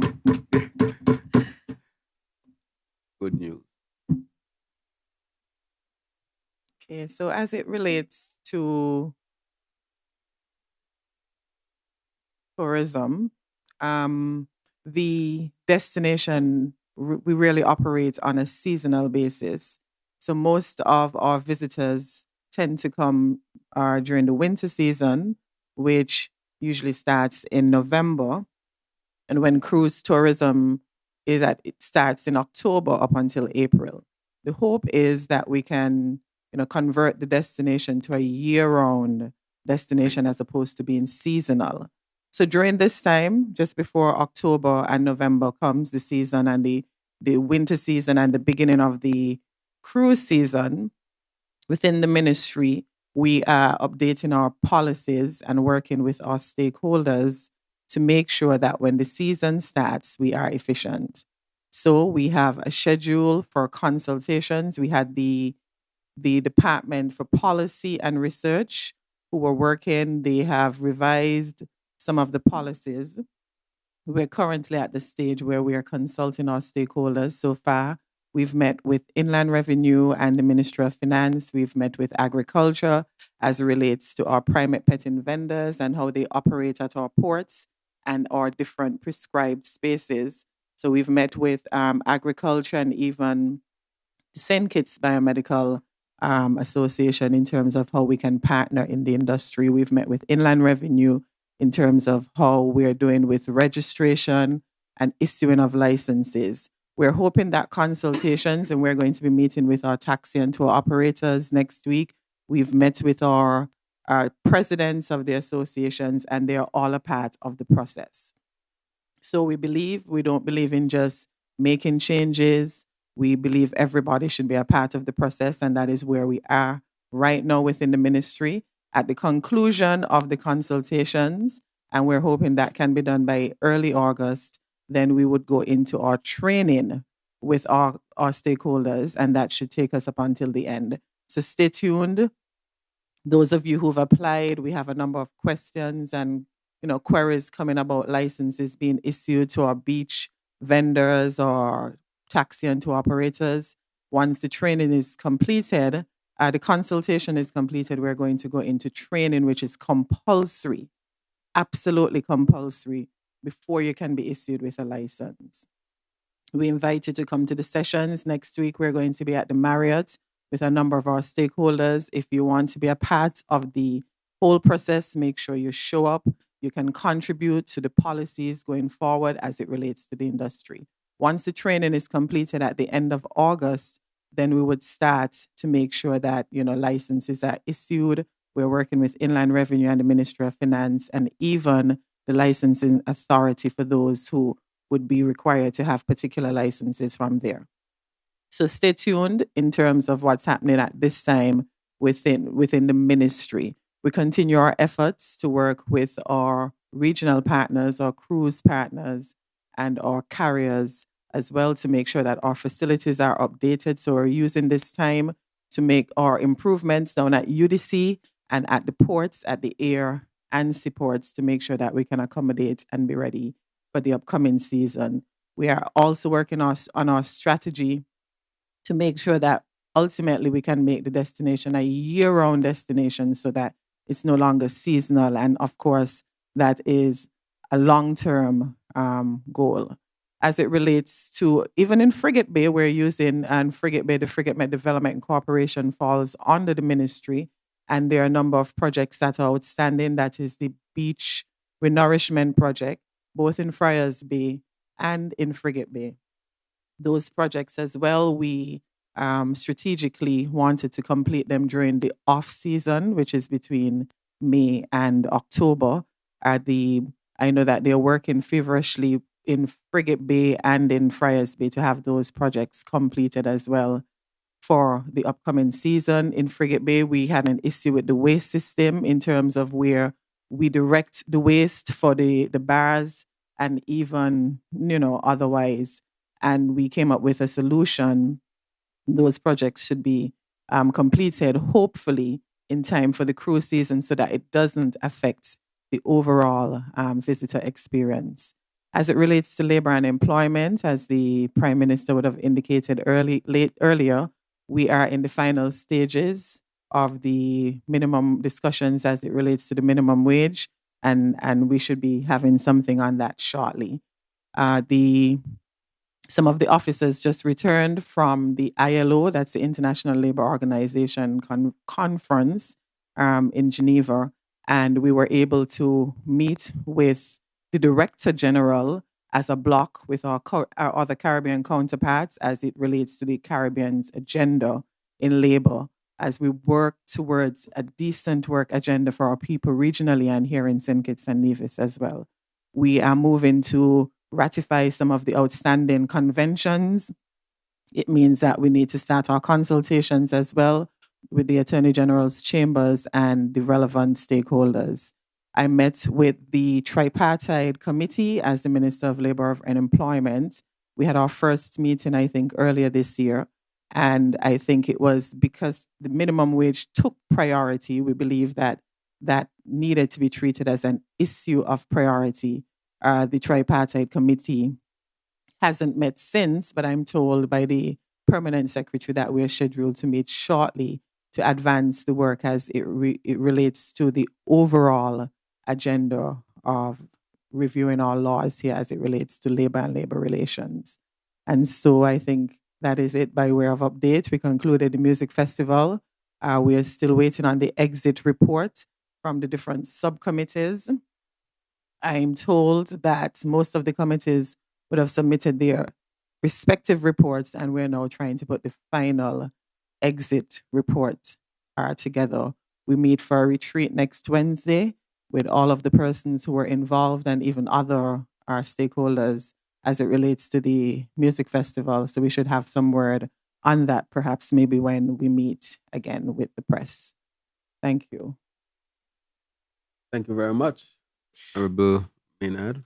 Yes, thank you. I will use this opportunity to present a statement on the VNR presentation at the 2023 High-Level Political Forum at the UN headquarters in New York. VNR is the Voluntary National Review as we pursue our SDG goals.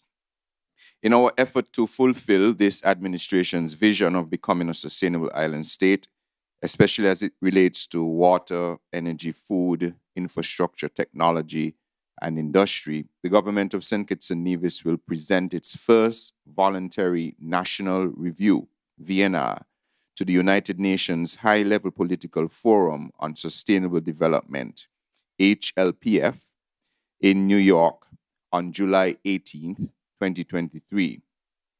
St. Kitts and Nevis will be one of 39 nations presenting at this particular HLPF at the UN headquarters in New York. The presentation of the VNR is the primary space where the UN monitors the full implementation of the 2030 Agenda for Sustainable Development at the global level. The voluntary national review is a process through which countries assess and present national progress made in implementing the 2030 Agenda, including achieving the 17 Sustainable Development Goals and the pledge to leave no one behind. It also focuses on eradicating poverty in all its forms and dimensions. The Federation's first voluntary national review comes as a result of many months of national consultations, spearheaded by the Ministry of Sustainable Development under the leadership of the Minister of Sustainable Development, Honorable Dr. Joy L. Clark. The process has been diverse, involving stakeholders from civil society, the private sector, youth groups, and the public service, including the Nevis Island Administration. We say a special thank you to the UN Economic Commission for Latin America and the Caribbean, ECLAC, and the UN Multi-Country Office for Barbados and the Eastern Caribbean for their indispensable support in making our first VNR a reality. During this year's high-level political forum, the theme will be accelerating the recovery from COVID-19 and the full implementation of the 2030 Agenda for Sustainable Development at all levels. There will be a special focus on SDG 6, which is clean water and sanitation, 7, affordable and clean energy, 9, industry, innovation and infrastructure, 11, sustainable cities and communities, and 17, partnerships for the goals, all of which are critical if we are to realize our country's sustainable island state agenda.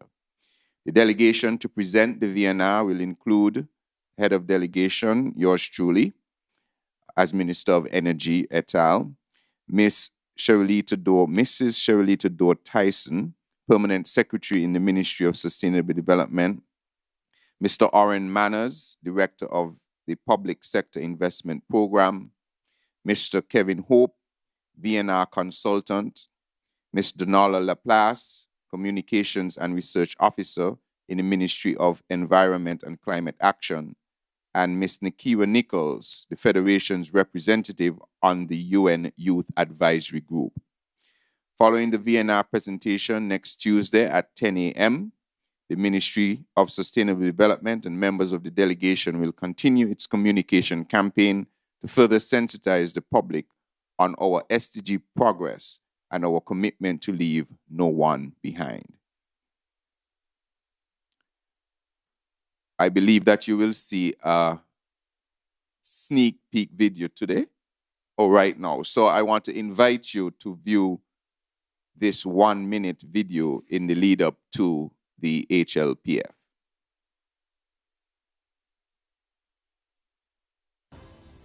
St. Kitts and Nevis has made significant strides in implementing the 2030 Agenda for Sustainable Development.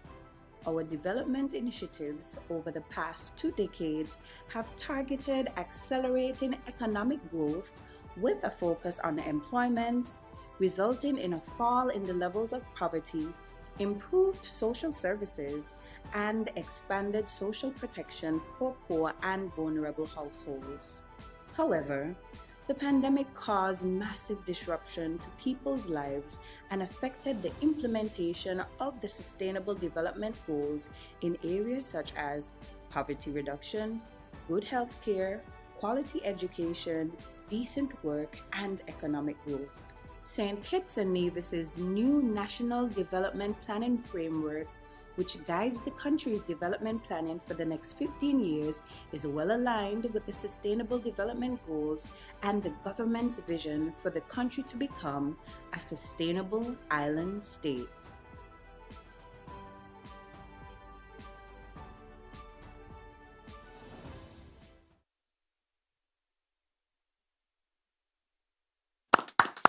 Needless to say, we are very excited about this opportunity to showcase to the world and to the UN body our progress thus far.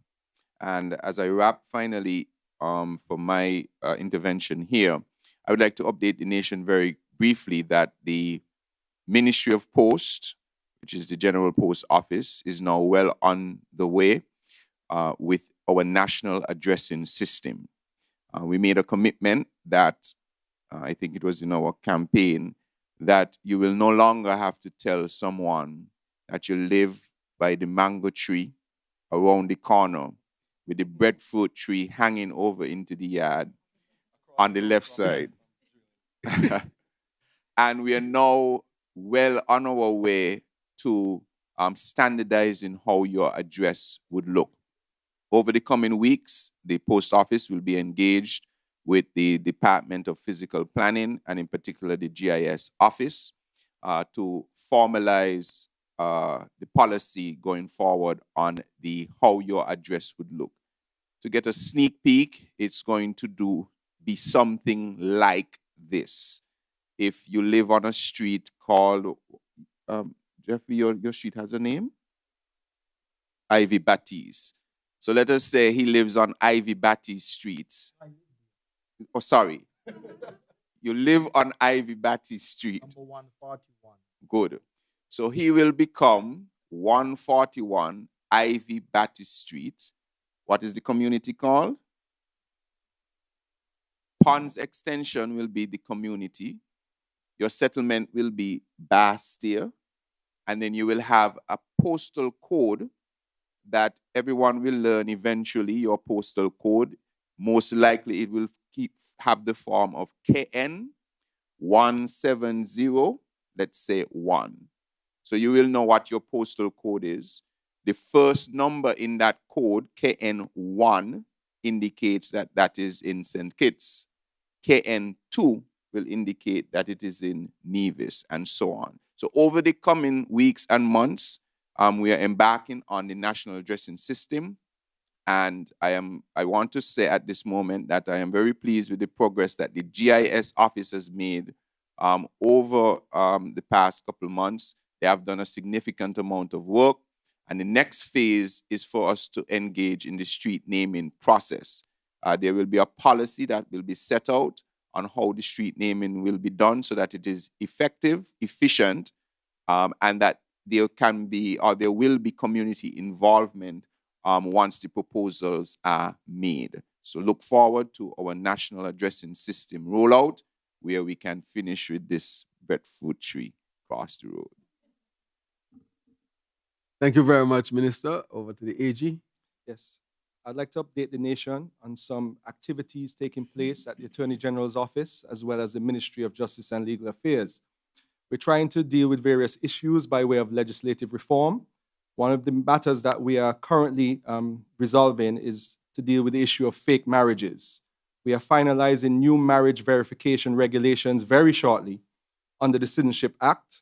Marriage verification officers will be assigned to interview and monitor applicants to determine whether a marriage is valid, and persons aren't getting married simply for the purpose of citizenship, which is a breach of our Citizenship Act.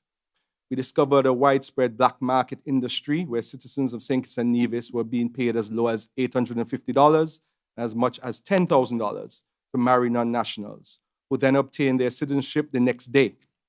One person said when he asked to kiss his new wife, the mastermind of that fake marriage said, "No, you cannot." That fraudulent fake marriage pay for citizenship scheme, which started in 2019, has now come to an end. In respect of traffic illegalities and recklessness, we are currently working on an amendment to the Traffic Act to introduce a demerit point system so that persons who are reckless on the road can lose their licenses after gaining a certain amount of points and cannot recover their licenses until they take defensive and safe driving courses. We're also reviewing the highway code to examine speed limits and introduce potential sleeping policemen, otherwise known as speed bumps. We are trying to deal with smuggling of persons into the Federation. We have created a standalone anti-smuggling bill and amendments to the Immigration Act and the Transnational Crimes Act to address the issue, which is becoming heightened and more frequent national security matter. We're also finalizing for discussion a community beautification and safety bill that will seek to ensure that all abandoned lots and homes are cleansed and cleaned. Many abandoned lots and homes are used to hide firearms, bulletproof vests, and other items used in crime. Also, they cause health hazards for neighbors by being breeding grounds for mosquitoes and rats. The cleansing and cleaning of these abandoned homes and lots will be performed by private small businesses, and the cost will be attached to the landholder's property tax. The landholders will get sufficient notice to cleanse and clean, and before any action is taken. And for long-standing abandoned properties, if the landowner repeatedly does not take action to cleanse and clean their lots, then the state can potentially acquire those lots to repurpose for housing for persons, particularly in constituencies where there's little land available. We're also working on the Criminal Procedure Bill and amendments to the Jury Bill to speed up and strengthen the criminal justice system. Accused persons and victims simply wait too long for their cases to be heard. We are addressing this as a high priority for the AG's office, and I promise that within the next year there will be swifter justice in St. Kitts and Nevis. Such swift justice will allow our community mediation and restorative justice measures through the Access to Justice Bureau to be more impactful and bear fruit in changing our culture of aggression and dispute resolution through violence. We are currently, in relation to what the Prime Minister said earlier in terms of negotiations and discussions and relationships with Nevis. I recently, in early June, attended a constitutional reform conference with some of the top political and legal intellectuals in the Caribbean, including members of constituency reform committees from Belize and Barbados and other Commonwealth Caribbean territories. And I am of the firm view, and we are currently drafting for review by Cabinet, a constitutional reform and civic education committee bill, which will establish a permanent committee comprised of members of various stakeholders in our society.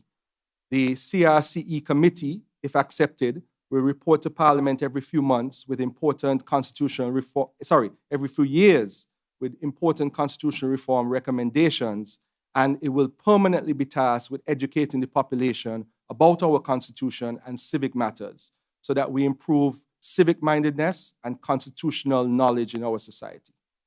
We are also in the early stages of setting up the Constituency Boundaries Committee and starting an electoral reform process, which would receive widespread input from all stakeholders in our society to be completed well in advance of the next scheduled general election. In terms of a couple of infrastructure projects from the Ministry of Justice and Legal Affairs, I want the public to know that the civil and criminal high courts will move from September 2023 to Fort Lands by the Cenotaph, and they will operate there for the near future while we find a permanent solution to the Sir Lee Elmore Judicial and Legal Services Complex. Also, we are in the embryonic stages of discussing with the parliamentary officials a potential new home for Parliament. Some monies have already been allocated in this budget, and we are about to start that process of potentially finding a location and getting a design resolved so that we can start that process and hopefully we can have a brand new home for Parliament in the near future. Thank you very much, AG, for your update. I'll now turn it over to Foreign Minister Ital. Dr. the Honorable. Thank you again, Prime Minister. Let me indicate that the ministries I have, or the ministry I have, which is what should I say? Multi-departmental. It's huge. Widespread. Very widespread indeed. Foreign affairs, international trade and industry and commerce and consumer affairs and economic development and investment. Well, with regard to foreign affairs, some of the matters pertaining to foreign affairs I've already mentioned earlier this morning when I was asked to answer one or two questions.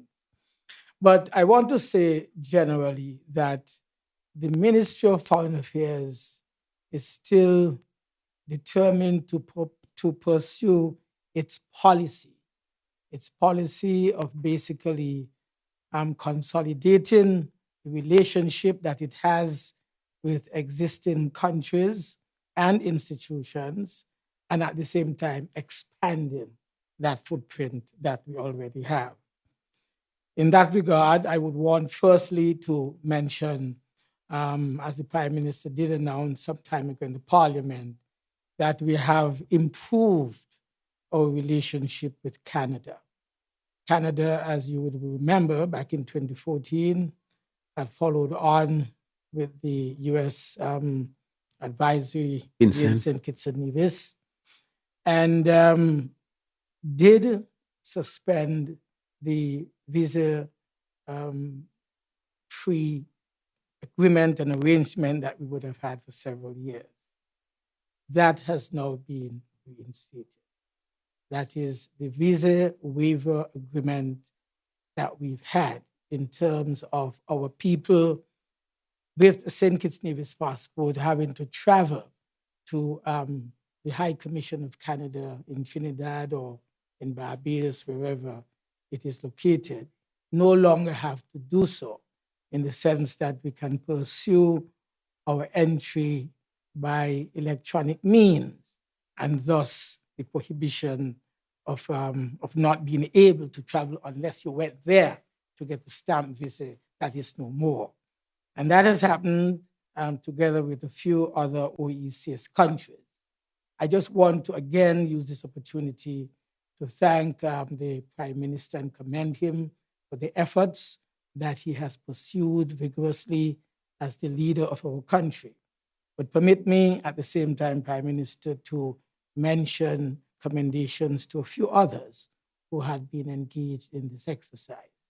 And in that regard, I want to specifically mention the High Commissioner of St. Kitts and Nevis to Canada, Ms. Truss, who had done tremendous follow-up work that was required of her on the part of the government in pursuing this very, very important task. In this same vein, I would want to commend the High Commissioner before her.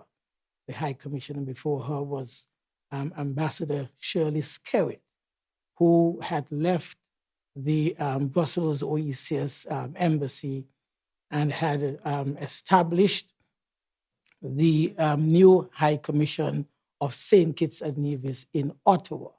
You would remember that the OECS countries, of which St. Kitts was part, had closed its High Commission in Ottawa. And we, especially having been affected in the way that we were in 2014, took a decision to reopen and reestablish on our own the High Commission in Ottawa. This was pursued. Shirley Skerritt was the first, and we want to commend her. But there were also two foreign ministers who would have served before me to lead up to this. I want to commend Patrice Nisbet, who was very vigorous in getting that High Commission reopened so that the relationship with Canada could have been rebuilt, and successfully so, as it has, to lead to the removal of the restriction with regard to the waiver agreement. I want to also thank Foreign Minister Mark Brantley, who followed Nisbet when he was in the previous administration before ours, who pursued this particular matter. So this is a matter, I believe, that demonstrates a building and consolidation of the good relationship with Canada. And I want to commend Prime Minister Drew for taking us into that final stage of this matter. In this regard, I also want to say that St. Kitts and Nevis continues to participate actively with Canada. In fact, recently, when we went to Washington for the General Assembly of the OAS just a few weeks ago, Canada used the opportunity to engage all of the foreign ministers attending the General Assembly of the OAS. And again, we were able to develop, establish, and approve a roadmap that we will follow with Canada to build our relationship, and in particular, to lend continued support to the issue of Haiti. Don't forget that. Haiti is still one of those states within CARICOM that has been left out in terms of what is happening in that country with regard to law and order and poverty and people's basic livelihoods. Canada is leading very strongly on this matter. And where we are on this is that we want to hold new elections to replace the existing situation where we have an interim government. But unless there is appropriate law and order established in Haiti, we would not be able to do so. So what is being engaged? Canada at the moment, together with Jamaica and so forth, are engaged in training personnel so that the police would be able to take control again of Haiti from the vicious gangs that are there, and thus may be contributing to the prevention of Haitians taking the boats across the seas and arriving in countries like ours and others in the Caribbean, where there would be difficulties in having them properly looked after. So I want to emphasize that. Of course, generally we have said that we would want to progress St. Kitts and Nevis as a sustainable island state. That is what our foreign policy is in fact working towards. Establishing, consolidating the relationship with countries and international organizations so that we would be able to receive the necessary support and collaboration to achieve St. Kitts and Nevis as a sustainable island state. We've heard from Minister Clark and Minister Conwys a moment ago. You've heard Dr. Drew, Prime Minister, earlier. This is what the Ministry of Foreign Affairs intends to do. Work with institutions, work with government, so that whatever there is for us to attain or to receive, to attain this lofty position of becoming a sustainable island state, that's what foreign affairs is all about. So we improve relations, and we do so not only with Canada and the United States, but we do so in Europe as well. Remember, we did not have any diplomatic relationship at all with Ireland. Would you believe that? The Republic of Ireland, which is separate and apart from the United Kingdom, never had established diplomatic relations with us. We've now done that.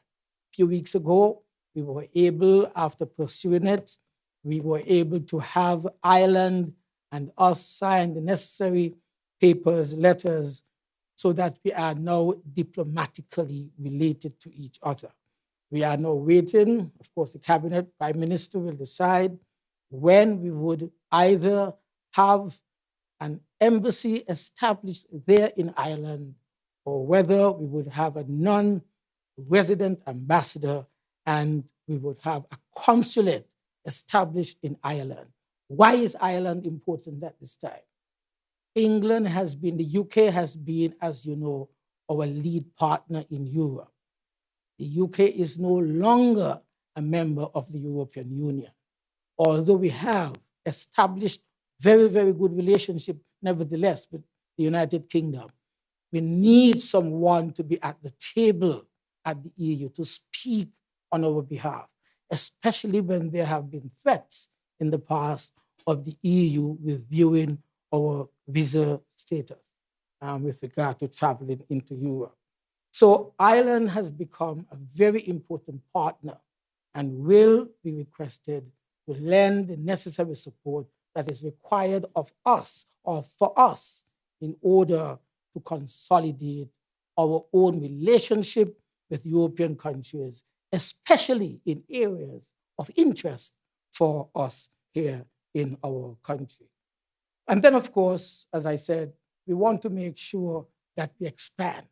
And in expanding, we're looking now at the MENA area, that is the Middle East and North Africa. We already have an embassy in the UAE, United Arab Emirates, that is in Abu Dhabi. We used to have a consulate in Dubai. We are looking at how we would want to consolidate our presence, not only at the diplomatic level in the UAE, but also in terms of business, new business, especially given the portfolio of economic development and investment. How can we consolidate our presence also in Dubai, which is the center of economic and business activity in UAE? But we want to go beyond that, as I said, Middle East and North America, MENA, North Africa, sorry. And that is our presence already in Morocco. As you know, former Commissioner of Police, Creely, His Excellency, he is our ambassador for the OECS in Morocco, North Africa. We want to expand our footprint within that area. And so we will be exploring as a nation how we can improve our relationship with other countries in North Africa so that we will consolidate our position in that area, especially for the opportunities for investment. Speaking of that, Saudi Arabia, Qatar are two of the countries that we will be targeting because we know there's an intense competition between UAE, Qatar, and Saudi Arabia. And we are going to see how we can get involved while this activity of competition is ongoing and see how we can establish firm relationship in these two other countries. And so a few weeks ago, I had the opportunity to go to Saudi Arabia for the first time, identified what would be the possibilities of establishing a presence there, whether an embassy or through a consulate, honorary consulate or otherwise. And this is going to be pursued vigorously over the next few weeks. I think that's enough, of course, for foreign affairs. In terms of economic development, I mentioned as well earlier what we're doing with regard to resuscitating the developments at Christopher Harbor and also down in the Whitegate area, specifically at Kitishan Hill. Those will continue aggressively. And we are bringing into the country from time to time a number of persons who are having serious look and contemplation of restarting or investing to restart the developments which have been stalled there in those two areas. Finally, in terms of our international trade and industrial commerce and consumer affairs, I want to say that the matter of the CET that you would have heard earlier, that is one of the important matters that is confronting the Ministry of Trade at this very moment. As you know, CARICOM produces a number of goods, and they make them available to the Caribbean community. The tariff that is placed on those goods usually relatively minimal and affordable. But of course, consumers have different tastes. So if you have a taste for a product that is made and circulated in CARICOM, but you wish to buy one that is made outside of CARICOM, you have to pay an increased tariff called the Common External Tariff. Common External Tariff, meaning that things are coming into the market, into the community from outside, and so it is taxed in a particular way to the CET. We have had a basket of goods for several years, and they were not in any way tariffed by the CET. In other words, we said, these goods are basic items. People need to live from them. Therefore, no matter where they come from, they should be allowed into the country. And if they are coming from overseas outside of the CARICOM region, they should not be applied with the CET. There have been serious objections to that from Trinidad, Jamaica, Dominica, Belize, because they are now saying, well, we can produce enough for you to get. So why do you want to get from outside? But if your people's taste is such that they have to buy goods that come out from outside of the region, then you have to pay the CET. And so the common external tariff has now been agreed to be applied because we have been threatened to be taken to the Caribbean Court of Justice, where we can be charged millions of dollars. We experienced that a few years ago, 2 years ago, with sugar, where sugar is being produced by Belize. Belize is saying I could produce enough sugar for the whole community. So if St. Kitts and Nevis, you want to buy sugar from Guatemala, and Guatemala is not part of CARICOM, well, pay more money for it. Put on the tax, so that if the people in your country buy it, at least it is taxable and they pay more money for it for us to get some return. Belize said that. And eventually we had to settle. We settled recently again with Dominica, with Jamaica, on issues of milk and one or two other items that are in the food basket. So we have taken as a government a position that we would allow the CET to be applied on the basket of goods, which are being produced in CARICOM and which CARICOM say is available on the market. You will find, therefore, that this would be only for a limited number of goods. It should not increase the cost of living for you, because for each item that the CET is applied, there is an alternative item that is produced in CARICOM. So if you want really to get the goods that are being produced by brand from outside, then you may have to pay what it used to cost plus the CET. I just wanted to explain that so that our people will understand exactly what is happening. I want to end by thanking those who have been very patient for the establishment of the Ministry of Economic Development and Investment. As you know, this is a ministry that has been created out of several ministries. We are now coming together. We don't have a place of existence as yet. We are getting our headquarters or our offices ready. I want to thank the staff so far for their patience, and to thank the staff in the other ministries, permanent secretaries, directors, heads of departments, and support staff for your tremendous work. Thank you. Thank you very much. I now pass it over to our Deputy Prime Minister, Minister of Education, Ital. Thank you very much, Honorable Prime Minister. Pleasant good afternoon. As way of update, we have just completed all of our graduations. It's quite an energetic exercise.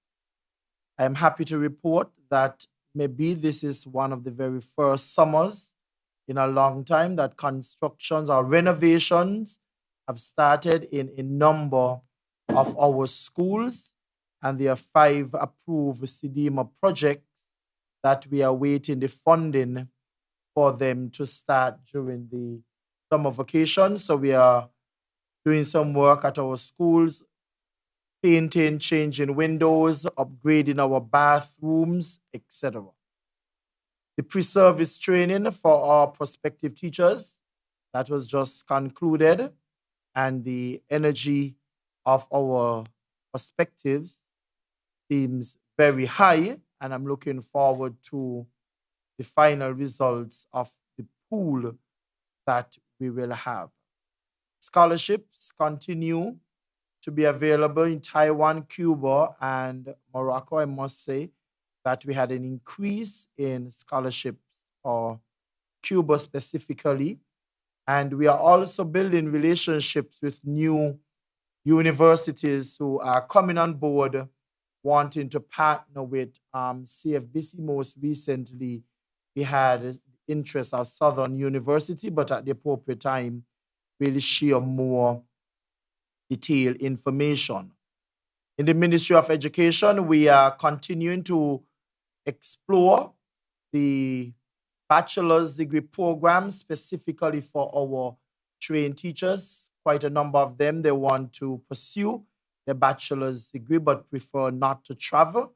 And we have been in consultation with two specific universities who are working out something for that cohort of students.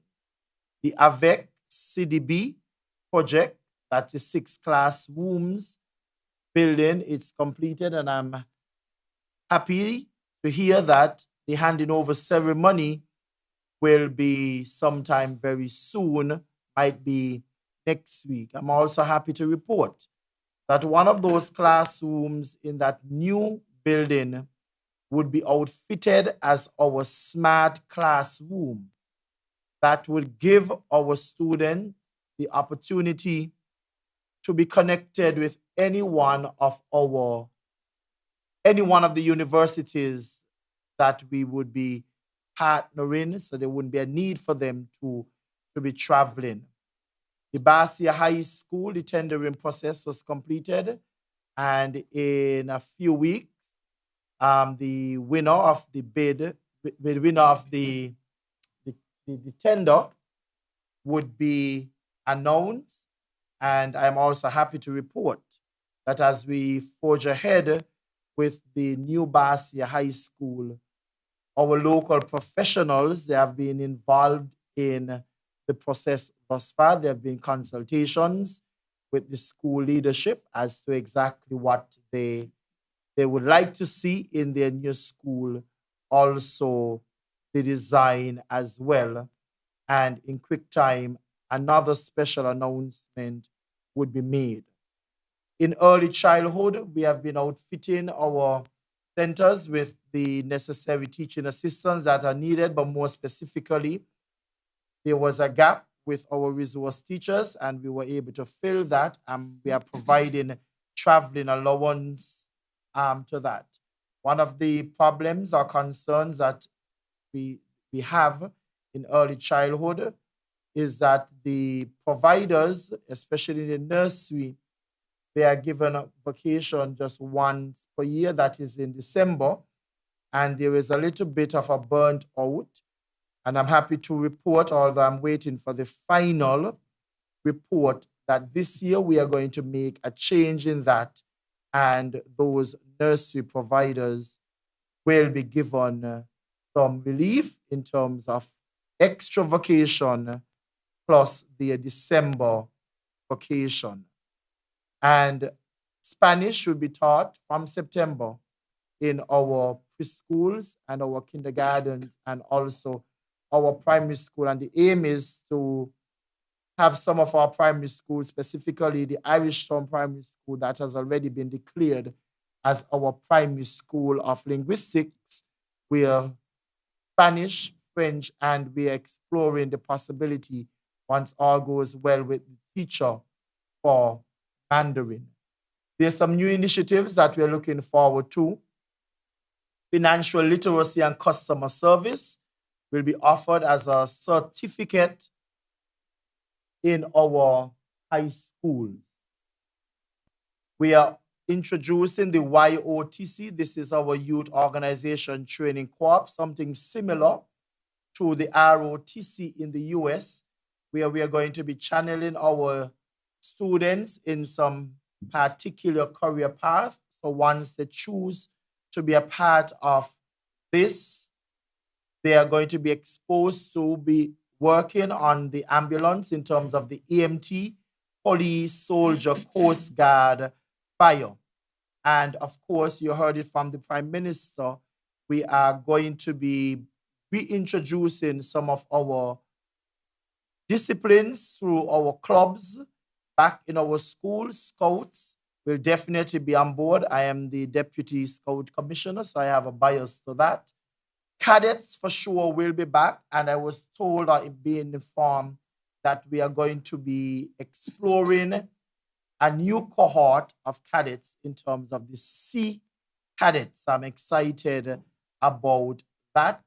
Photography will be taught in our schools of fashion designs, and I made mention some time ago that skills will be taught in our primary schools, and we are starting with plumbing, nail tech, culinary, which will cover baking and cooking, and we are looking forward to opening in our new school year our teacher supply shop. And of course, come September, the age will be happy to hear this. We are changing the HERE policy. I am awaiting the final report of the task force that was put in place to bring that together. But no longer would we be getting any potential letters for suing for a kindergarten boy wanting to being told that he has to cut his hair to attend school. Under housing, 24 homes remain under construction, of course, with all of our local contractors. The renderings and the floor plans and the 3D virtual walkthrough of the new housing revolution that was made available to the general public, and the feedback that we have been receiving, or I have been receiving, is that the houses look good. And I'm seeing the ambassador here with responsibility for advisor, that is, His Excellency, smiling. The East Coast development, that is well on its way. We had a delay, of course, because of the changes that we had to make after we had the house fair. We made some changes based on what the community was saying, and as a result, that would have caused some delay in shipping. But in quick order, we are going to be breaking grounds that will be showcasing the 2 model homes that will be there for us to display. I'm happy to report that there's a total roughly of 3,700 applicants that are on the online platform. This process is extremely important for us because we are capturing real data. And from this data, we will be better positioned to assist all levels of our people. There are those who are going to be going through the bank, and then there are others who would have other options available to them. I'm happy that the financial institutions are on board, and they are our big supporters in this. And I want to take this opportunity to thank all of our stakeholders. Some of them have gone beyond, and in a few weeks, they are also going to be announcing their own initiative to help with our housing revolution. I drove down East Street this morning, and the roof is off of the property that we are going to start over in East Street. That will be the new look of how we hope that East Street will be before 2026. So I'm happy again, Your Excellency, for the work that you and your team, the chairman at NHC, have been doing. Under human settlement, we continue to serve our people in the various ways we can, but I speak specifically of the pit latrines, the eradication, that is. And by the end of this year, Honorable PM, we are already positioned to complete 75, because it is the aim of this government by a particular time, I think it might be 2025, no one in St. Kitts should be using pit latrine. And I want to personally thank the Minister of Finance, who happens to be the Prime Minister, who gave a little injection in this initiative so that we can speed up the process as we continue to make lives better, or the livelihood of our people much better. I think I will stop here for now. Honorable PM, thank you very much for the opportunity. Thank you very much, Honorable Deputy Prime Minister. Let me thank all of my colleagues in the cabinet for their updates, the updates that they have just given to you, our people of St. Kitts and Nevis. As you can see, we are well positioned to really bring into reality the sustainable island state. It was a concept, and now we can really deliver it. We will resolve our water issue. We will resolve our energy issue. We would resolve the issues of food security, and therefore that would position us for all of the other industries that we are seeking, our sectors we are seeking to develop. So I want to thank them. They have been doing a tremendous amount of work. I think when people to sit down and reflect on what this administration would have done in a year, this would have been indeed an active year, and especially a year post-COVID, on the circumstances that are not ideal. Yet, we have been able to achieve such a scorecard. For my own ministries, very quickly, I want to say that the National Bank has done well, and the reports, of course, will be made available. I want to thank the chairman and the board, or the chairperson and the board, and the employees and the professionals at the National Bank who have worked so diligently to make sure that that bank continues to be extremely strong. And from all reports, we expect things to move in a positive way. And those who are the shareholders would be able to get a dividend.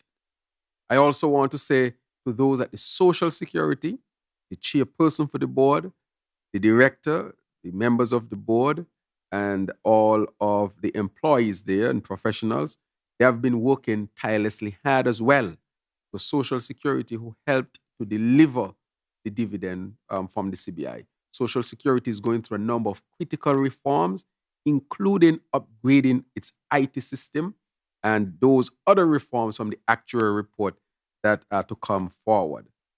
I also want to say at the Development Bank, which was a significant challenge, that bank was really significantly hurt by bad policy over the previous 7 years under the last administration.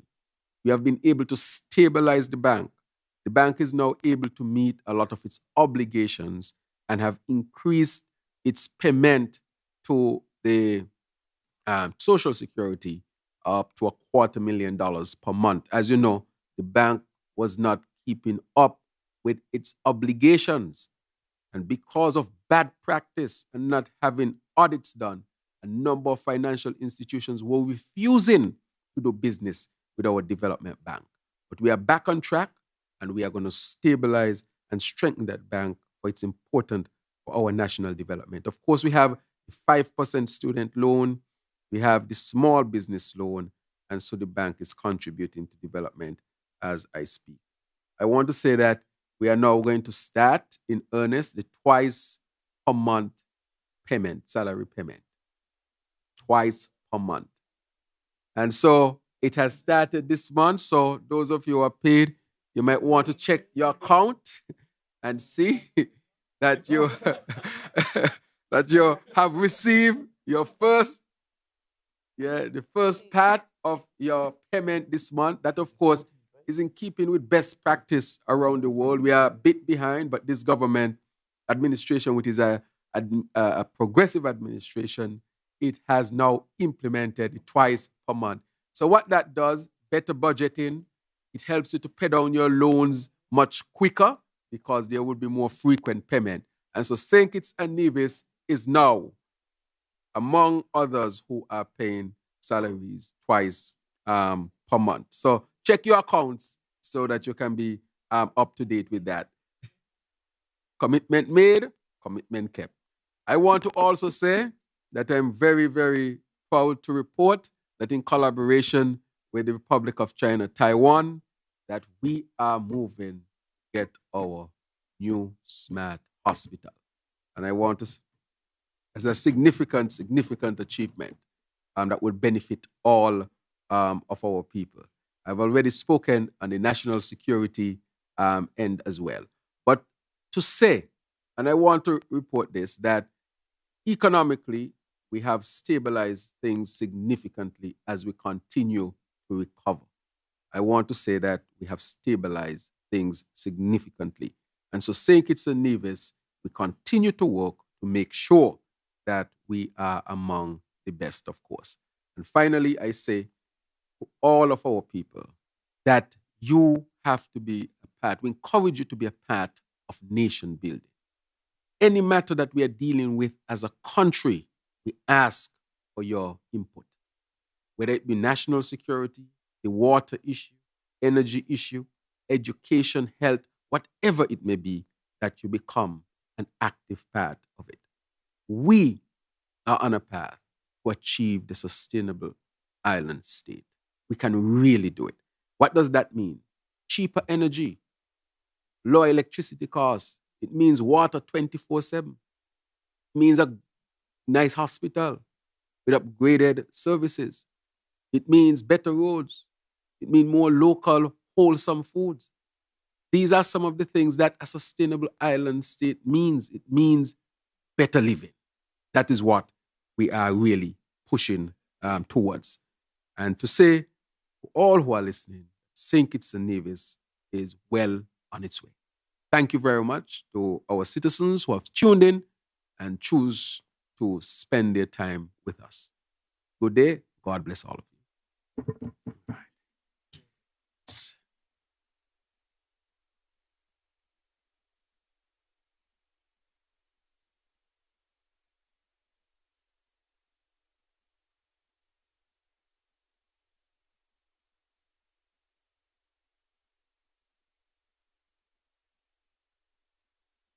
Okay, sorry about that. All right. Thank you, Prime Minister and Cabinet Ministers, for taking time out of your busy schedules to update the public on these major developments within our Federation and for maintaining your commitment of transparency and good governance. And thank you once again to the media houses for engaging with us and for also accepting the government's invitation to attend. To our viewing and listening audience, thank you once again for tuning in. Do have a blessed day.